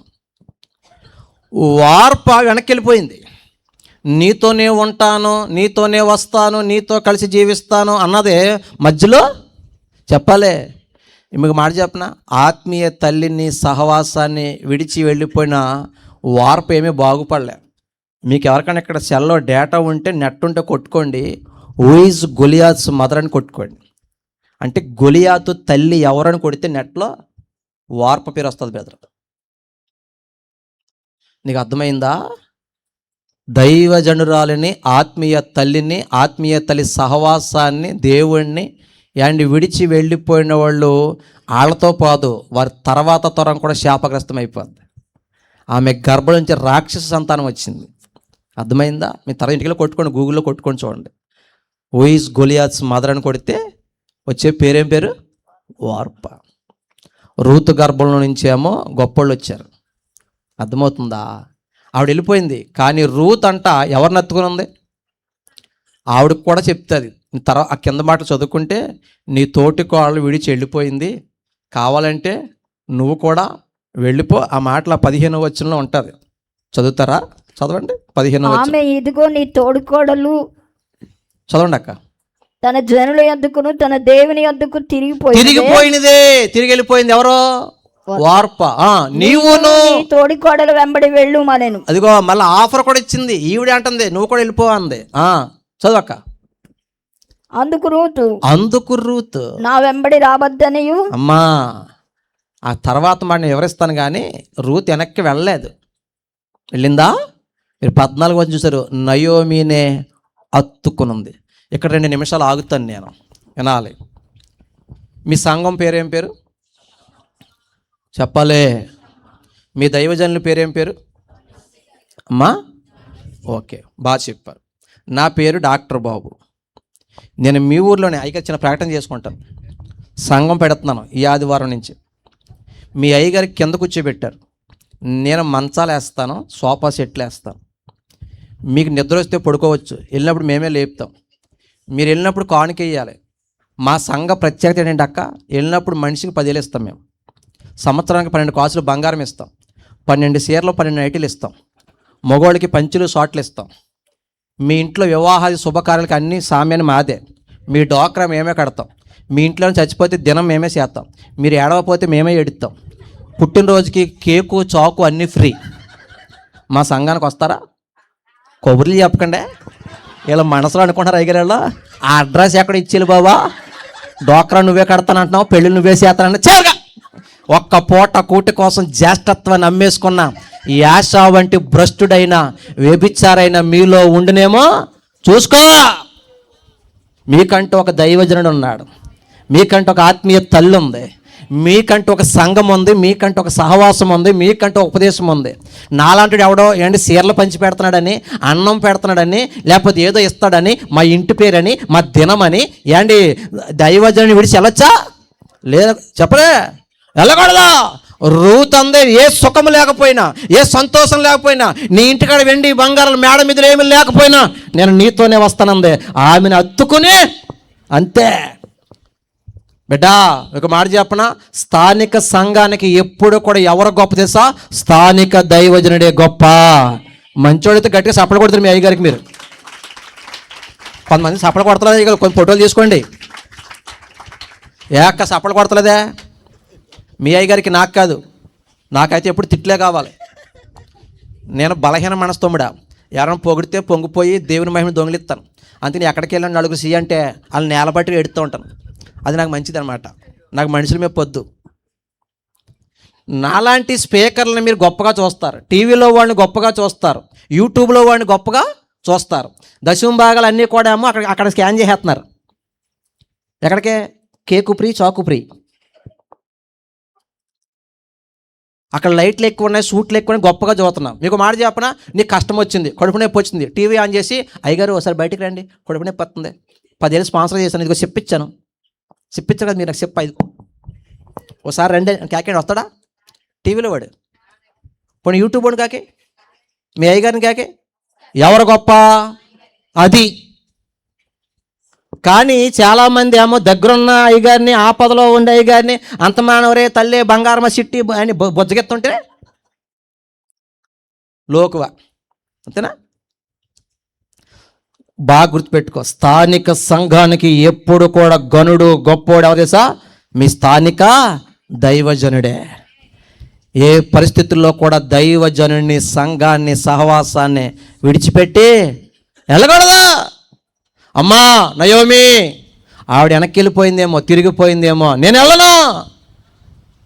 కలిసి వచ్చినా కలిసి రాకపోయినా, ఏమన్నా లేకపోయినా నీతోనే చెప్పా. ఎప్పుడన్నా పాస్టర్ గారు బాధపడకండి, మన సంఘానికి వచ్చి బోల్డ్ మంది మేళ్ళు పొందుకున్నారు, స్వస్థతలు పొందుకున్నారు, ఉద్యోగాలు పొందుకున్నారు, ఎన్నో ఉపకారాలు పొందుకుని వాళ్ళ సంఘాన్ని విడిచి వెళ్ళిపోయారు. నీ గుండెల మీద వెళ్ళిపోయాడు దైవజనుడా, బాధపడకో. ఇదిగో నా ఊపిరినంత వరకు నేను, నా ఇంటి వాళ్ళు ఈ సంఘంలోనే స్థిరంగా ఉంటాం, ఈ సంఘాన్ని అత్తుకుని ఉంటాం, ఈ సంస్థని అత్తుకుని ఉంటాం, ఈ సహవాసాన్ని అత్తుకుని ఉంటాం అని రూతులాగా ఎప్పుడైనా చెప్పావా? చెప్పు చూడు. ఆ రోజు మా కడుపు నిండిపోద్ది, మనసు నిండిపోద్ది, కళ్ళలో నుంచి ఆనంద బాష్పాలు వస్తాయి. వాళ్ళు ఎవరో వెళ్ళిపోయాడు గాయం చేస్తే నీ మాట మమ్మల్ని ధైర్యపరుస్తుంది, నీ మాట మమ్మల్ని ఎంతో ఉత్సాహపరుస్తుంది, మా గాయాలని కడతాది. విశ్వాసం అనేవాళ్ళు ఎవరైనా రూతులాగా ఉండాలి కానీ వార్పలాగా ఉండకూడదు. అక్కడ నాకు ఏమీ లేవో, ఏమీ కలిసి రాదంటే వెళ్ళిపోయింది ఎవరో వార్ప. ఏమి కలిసి రాకపోయినా ఆమెను ఎత్తుకున్నది ఎవరో చెప్పలే. నీకు పాట ఎవరో? మీ అయ్యగారు, ఆయన ఈ సంఘానికి వస్తావా? ప్రార్థన ఎవరు? ఆయన వస్తావా? క్రిస్మస్కి షేర్లు ఎవరు? వస్తావా? సెపరేటి మీ చచ్చిపోతే దినం చేయడు, ఆయన వస్తావా? అదేంటి బాబా దినం సేపు ఎలాగా వస్తావా? రావా? నిజం చెప్పు. మరి మా సంఘం రావా? 12 నైటీలు, 12 షేర్లు, 12 కాసులు బంగారం మాట్లాడరేటి? కడుపులోనేమో ఆశగా ఉంది కానీ ఇప్పుడు చెప్తే ఏమైపోద్దని భయపడుతున్నారు. విశ్వాసాన్ని ఎప్పుడు కూడా యాసావులాగా అమ్ముకోకూడదు. అమ్ముకోవచ్చా? కొంతమంది ఎలా ఉన్నారు, మీరు మంచోళ్ళు, ఓల్ నైట్కి వచ్చారంటేనే మీరు సూపర్ అని అర్థం. అమ్మా కొంతమందికి ఇప్పటికే పైరెప్ప కిందరెప్ప బతిమలేస్తున్నాయి. మా పాటకరు అక్కడ పొద్దున్న 2 ఆరాధనలు పెట్టాడు, మళ్ళీ ఏమనో తీసుకొచ్చాడు, ఈడేమో నవ్వుతూ బాధ చేస్తున్నాడు. వాతలు కనపడుతున్నాయి కానీ నొప్పి ఎప్పుడు వస్తుందో? నొప్పి రేపు పొద్దున వస్తుంది. దేవునికి స్తోత్రం. మరి ఆల్ నైట్ ప్రేయర్లో వాక్యం సీరియస్గా చెప్తే పని అవదక్కో. చెప్పాం కదా, అన్నం 2 రకాలు తినిపించాలి. హల్లెలూయా. 2వ పాయింట్, ఆత్మీయ తల్లి నయోమిని అత్తుకుంది, నయోమి సహవాసాన్నే అత్తుకుంది. ఏంటి ఒక మాట చెప్పండి ఇక్కడ, వినండి తల్లి, ఇక్కడ మాట చెప్తాను. ఇప్పుడు రూతు యవ్వన కాలంలో ఉంది, పైగా భర్తను కోల్పోయి ఉంది, చాలా అవసరాలు ఉన్నాయి, అవునా? ఈ టైంలో ఒక ధనవంతుడిని అత్తుకుంటే కథ వేరేగా ఉంటుంది, అవునా? ఒక ఉద్యోగస్తున్నో ఒక యవ్వనస్తున్నో తగులుకుంటే కథ వేరేగా ఉంటుంది. కానీ పెద్దోడిని కానీ, చిన్నోడిని కానీ, డబ్బున్నవాడిని కానీ, యవ్వనస్తుని కానీ అత్తుకోలేదు ఆమె. చూడండి 3వ అధ్యాయం 10వ వచనం చదవండి. రూతు గ్రంథం 3వ అధ్యాయము 10వ వచనం.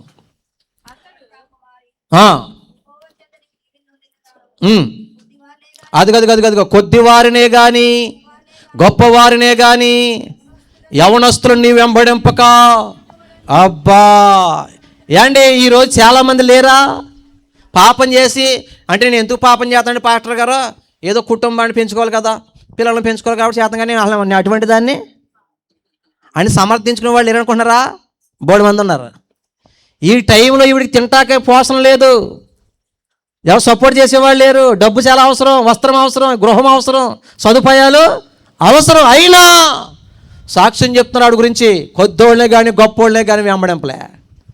ఏమీ లేని ఆత్మీయతని నయోమిని అత్తుకుని ఉంది. దేవునికి స్తోత్ర. బిడ్డా, సంఘం నుంచి ఏదో కలిసి వస్తుందని కాదు, ఒక ఉపదేశంలో దేవుడు మనల్ని పెట్టాడు. ఈ సంఘంలో దేవుడే పెట్టాడు.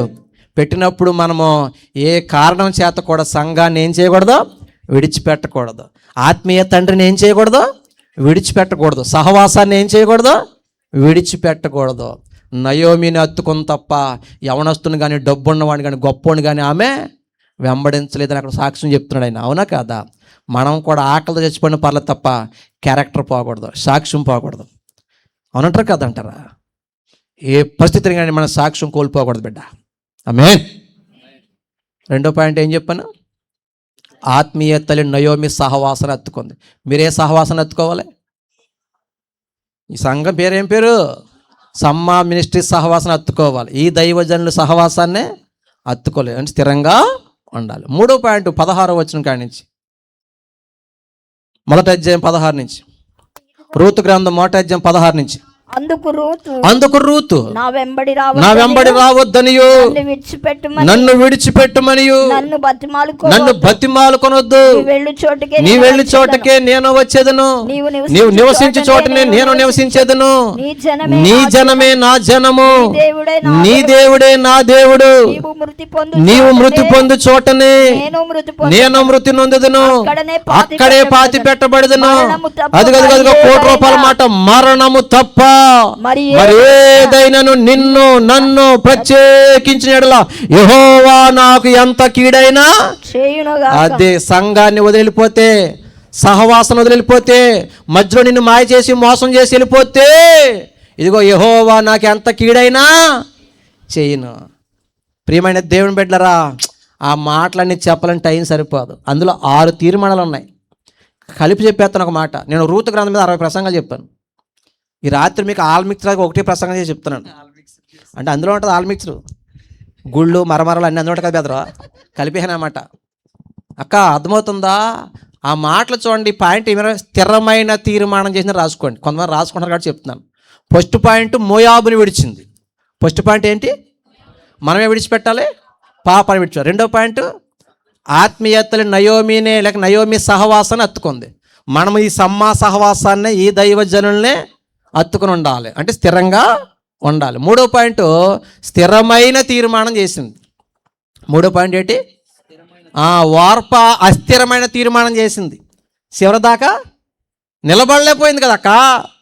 బెత్లెహేం చేరిందావిడి. మూడో పాయింట్ రాసుకున్నారా? ఈ పాయింట్ చెప్పి నేను సాక్ష్యంలోకి వెళ్తాను. దాదాపు 8 పాయింట్లు చెప్దాం అనుకున్నాను, మరి సాక్ష్యం చెప్పాలి కాబట్టి ఈ పాయింట్తో కట్ చేస్తానులే.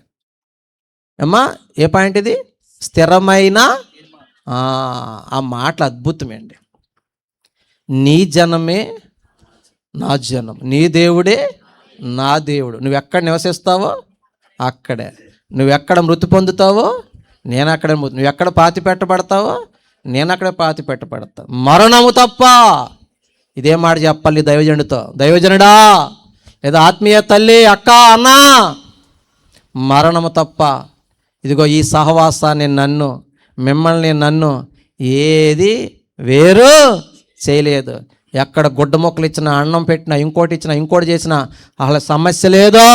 ఈ సహవాసాన్ని వదిలే ప్రసక్తి లేదు. చెప్పావు ఇప్పుడు నీ మాట.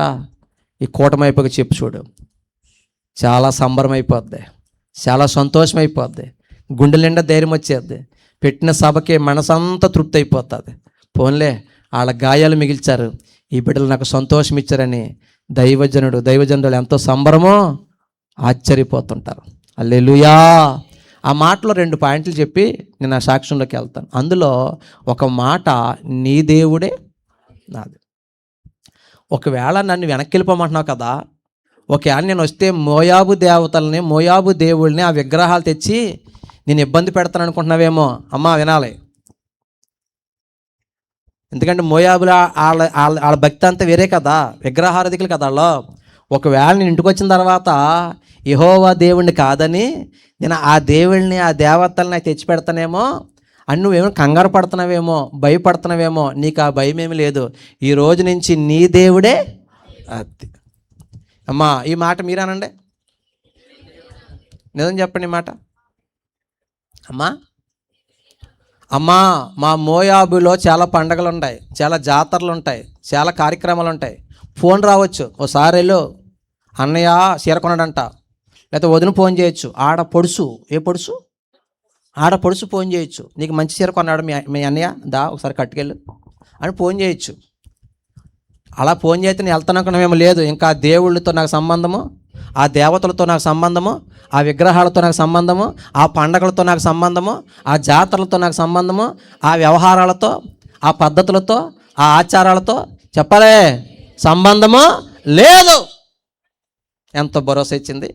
నిజం చెప్పండి, మీకు ఫోన్ వచ్చింది జాతరకు రమ్మని, మీరు ఏమంటున్నారు అంటే మేము బాప్తీసం పొందేసాము, మేము దేవుడిని నమ్ముకున్నాము రా అంటే, ఆ పక్కన ఉంటారు కదా ఎవరో వదినో, ఆడపొడిసో, అత్తగారో, ఏ పరాలో నా పరాలో ఉంటారు కదా,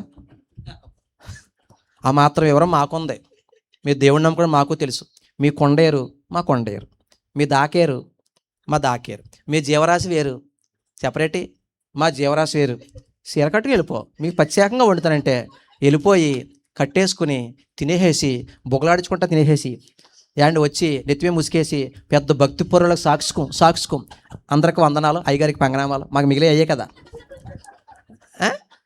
ఇదిగో నేను ఎంత భక్తురాలని తెలుసా, రూతు నా ముందు సరిపోదు.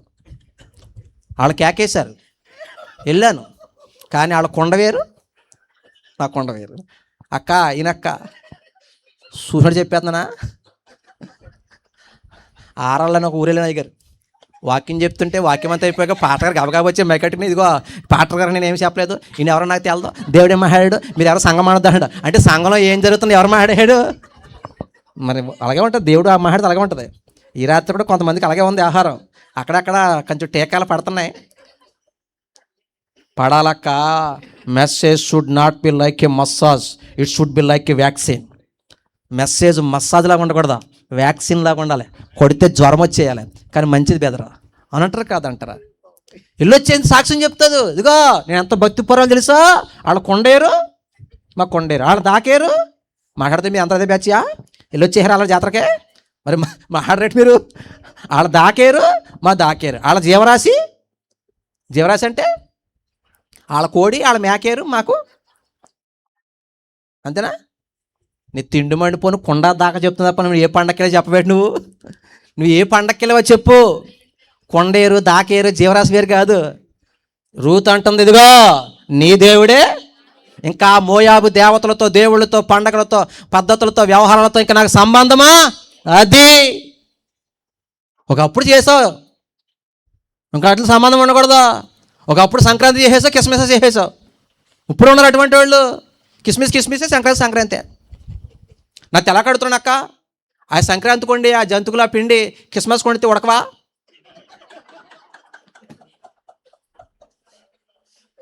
మీ ఊరు మాట కదా అక్క, మా ఊరు మాట చెప్తున్నాలే, కంగారు పడక.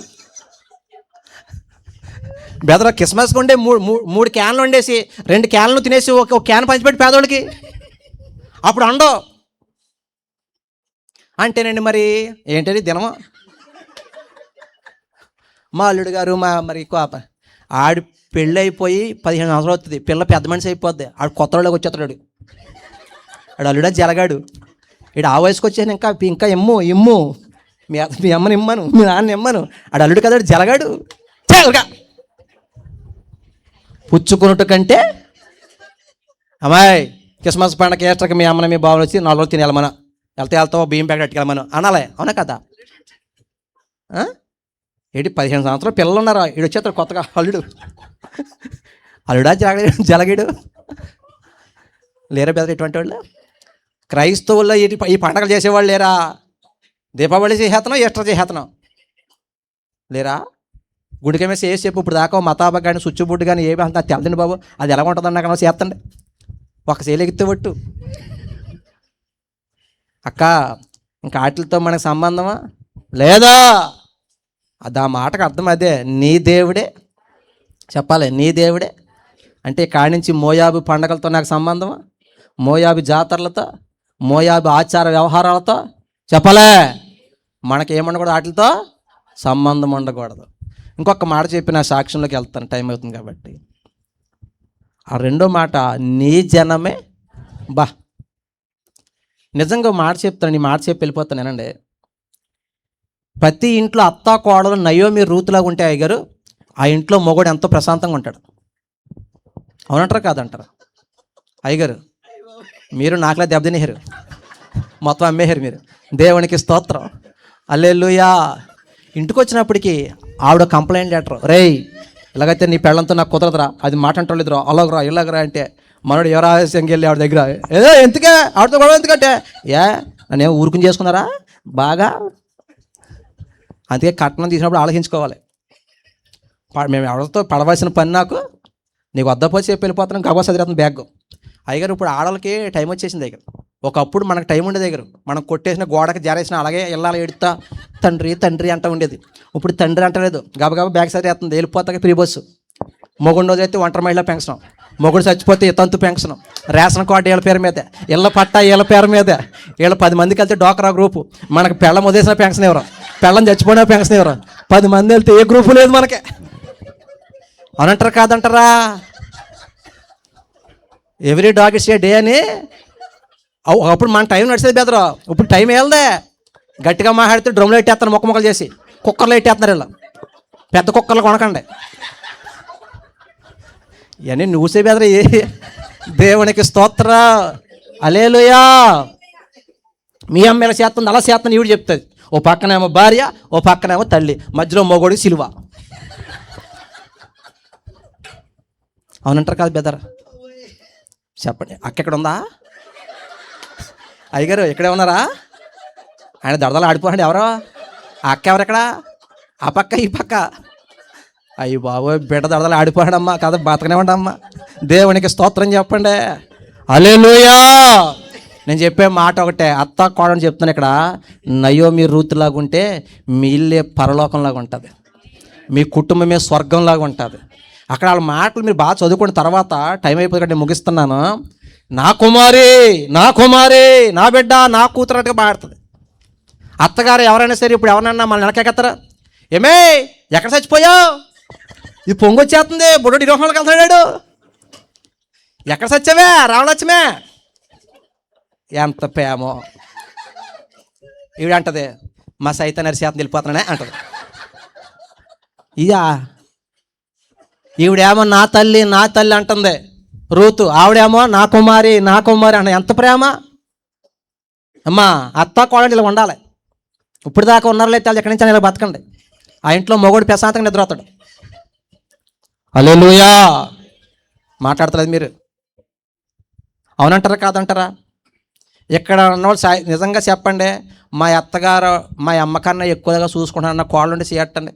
మీ ఫోటో పేపర్లో ఎంతను, మా అమ్మ కన్నా మా అత్తగారిని నేను బాగా ప్రేమగా చూసుకున్నానని చేయొద్దండి. అబద్ధాలు చెప్పండి, నరకానికి వెళ్ళిపోతారు. గుండెకాయలో మాట చెప్పండి, ఒక్క చేయకోళ్ళు ఎత్తులేదేటి. అలాగే అత్తగారు అడుగుతున్నాను, నా కూతురు కన్నా నా కోడల్ని నేను బాగా ప్రేమగా చూసుకుంటాను అన్నటువంటి అత్తగారు ఉంటే చేయొద్దండి. చూసారా బెదరా?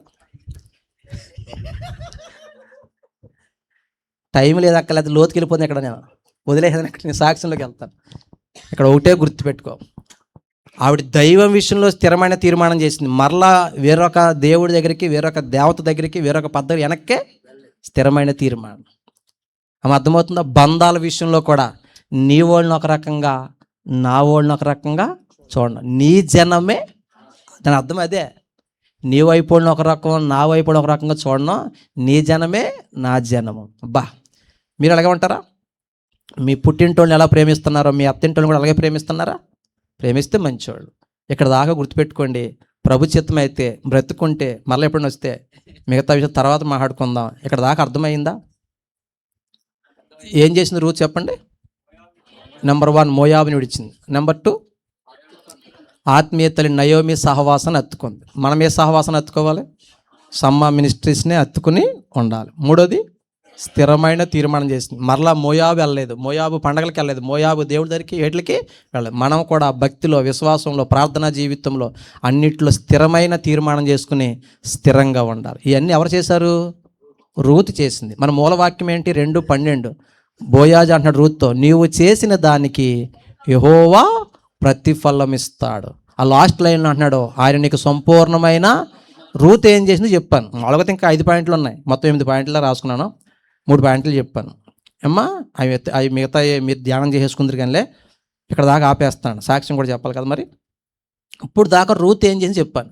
మరి రూత్కి దేవుడు ఏం చేశాడు 2 నిమిషాలు చెప్పి సాక్ష్యం చెప్తాను. రూత్కి దేవుడు ఏం చేశాడు చెప్పనా? 4వ అధ్యాయం 13వ వచనం. రూతు గ్రంథం 4వ అధ్యాయం 13వ వచనం. కాబట్టి బోయాజు రూతును పెండ్లి చేసుకుని చాలు. నా వైపు చూడండి, విధవ వధువైపోయింది. హల్లెలూయా. అమ్మ నా వైపు చూడండి రా తల్లి, నా వైపు చూడండి. రూతు మోయాబిరాలక్క, రూతు అన్యురాలు, రూతు దీనురాలు, రూతు పేదరాలు, అవునా కదా? రూతు విధవరాలు. మరి బోయాజు శ్రీమంతుడు, భక్తిపరుడు, నీతిమంతుడు. ఆయనకి ఆ పెళ్ళే కాలేదు, యూదుడు. 500 ఎకరాల ఆసామి. ఎన్ని ఎకరాలు ఉంది చెప్పాలి? ఇప్పుడు మనలో మన మాట, 500 ఎకరాలు ఉన్న కుర్రోడికి పెళ్లి సంబంధం తేవాలంటే పిల్లకి ఎంత ఉండాలి? ఇమ్మంటలేదు వాళ్ళు, ఎంత ఇవ్వాలో ఓ మాట అనండి అంతే. ఇవ్వాలంటే కష్టం, అంటకే కదా బెదరు. ఎంత ఉండాలంటారు? కనీసం ఒక 100-200 అన్నా మరి ఉందా రూత్కి? పైగా రూత్ ఎవరో విధవరాలు. బోయాజుకి ఒక పెళ్ళి కూడా కాలేదు. బోయాజు ఏమో యూదుడు, రూతు మోయాబిరాలు, అన్యురాలు, అవునా కదా? ఆయన ఏమో శ్రీమంతుడు, ఈమె పేదరాలు. పరిగేరుకుంటే తప్ప తింటా కూడా తికానా లేదు. అసలు మోసే చట్టం ఏం చెప్తుంది? మోయాబీలు కానీ అమ్మోయిలు కానీ దేవుని సమాజంలో, నెహెమ్యా గ్రంథం 13వ అధ్యాయం 1వ వచనంలో ఉంటుంది చూడండి అన్నమాట. నెహెమ్యా గ్రంథం 13 1వ వచనంలో ఉంటుంది. ద్వితీయోపదేశకాండం 23వ అధ్యాయం 3వ వచనంలో కూడా ఉంటుంది అన్నమాట. చదువుతారు ఒకసారి అన్నమాట.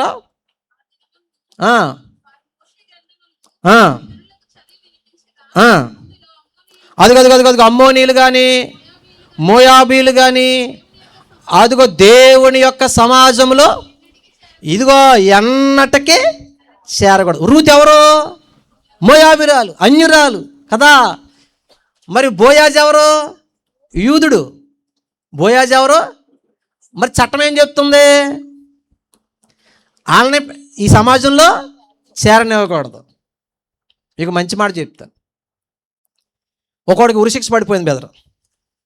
చట్ట ప్రకారం, సెక్షన్ల ప్రకారం, లా ప్రకారం అన్ని రకాలుగా ఉరిశిక్ష కూడా ఖాయమైపోయింది. ఈ లోపు రాష్ట్రపతికి అర్జీ పెట్టుకుంటే అతనికి క్షమాభిక్ష పత్రం మీద సంతకం పెట్టి ముద్రేస్తే ఇంకా ఈ చట్టాలతో, సెక్షన్లతో సంబంధం లేకుండా అతను ఏం చేస్తారు? విడుదల చేస్తారు. దీన్ని మన భాష కృప అంటాం, వాళ్ళ క్షమాభిక్ష అంటాం. వాస్తవంగా పరమబోయాజని యేసయ్య పక్కన నించోడానికే మనకు అర్హత లేదు. ఆ రోజు రూతుకి బోయాజు పక్కన నించోడానికే ఏ అర్హత లేదు. మనకు కూడా ఏ అర్హత లేదు.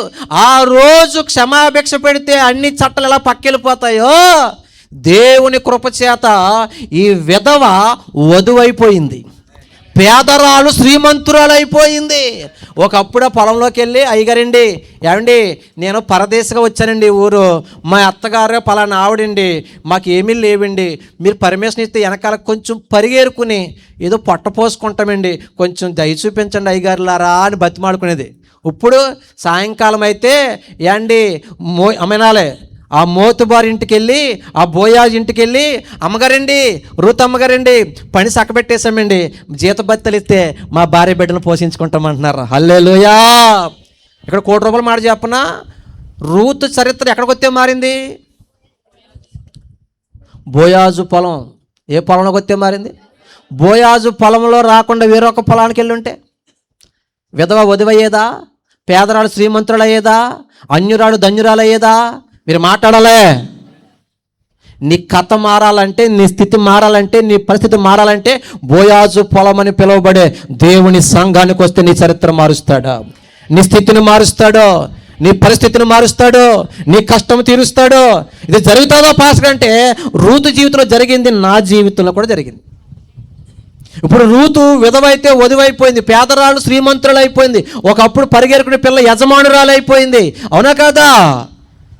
మోయాబుకి అండ్ ఒకప్పుడు ఆమె ఏమంటారాలనే అన్యురాలు, కానీ ఈరోజు ధన్యురాలు. మీరు ఒక పాట ఉంటుంది, నీకే తల్లిగా మార్చిన నీ రుణమే తీరునా. రూతు ఇప్పుడు ఏసైకి ఏమైపోయింది తెలుసా? తల్లి అయిపోయింది. బోయాజుని పెళ్లి చేసుకుంది కదా బెదరు, ఎవరో రూత్. వీళ్ళకో కొడుకు పుట్టాడు ఒబేదు, వాళ్ళకో కొడుకు పుట్టాడు యెషయా కొడుకులో ఒక కొడుకు దావీదు కొడుకు దావీదు కుమారుడా నన్ను దాటిపోకయ్యా, నజరేతువాడా నన్ను విడచిపోకయ్యా, దావీదు కుమారుడా నన్ను దాటిపోకయ్యా, నజరేతువాడా నన్ను విడచిపోక. ఎవరి కుమారుడు? అది అంటే యేసయ్య దగ్గర మైకెట్టి నీ తల్లు జాబితా చెప్పు నాయన అంటే, మత్తయి సువార్త మోటాధ్యాయం మీరు చదువుకుంటే అక్కడ యేసయ్య తల్లుల జాబితాలో ఉన్న పేరు తెలుసా? రూతు. యేసయ్య వంశావళిలో చేరిపోయింది. అవునంటారా కాదంటారా? ఇప్పుడు చెప్పండి, రూతు చేసిన దానికి ప్రతిఫలం ఇచ్చాడా లేదా? రూతు చేసిన దానికి బహుమానం ఇచ్చాడా లేదా? మాట్లాడలే. నువ్వు కూడా రూతులాగా బ్రతికితే రూతు చరిత్ర మార్చిన దేవుడు నీ చరిత్రను మారుస్తాడు, నీ కథను మారుస్తాడు. నిజంగా బోయాజు పొలంలోకి వెళ్ళింది కాబట్టి ఆమె కథ మొత్తం మారిపోయింది, ఆమె పరిస్థితి మొత్తం మారిపోయింది. నా బ్రతుకు కూడా దేవుని మందిరానికి వెళ్ళాకే బాగుపడింది. నా సాక్ష్యం చెప్తాను, ఏనండి. నా పేరు డాక్టర్ బాబు.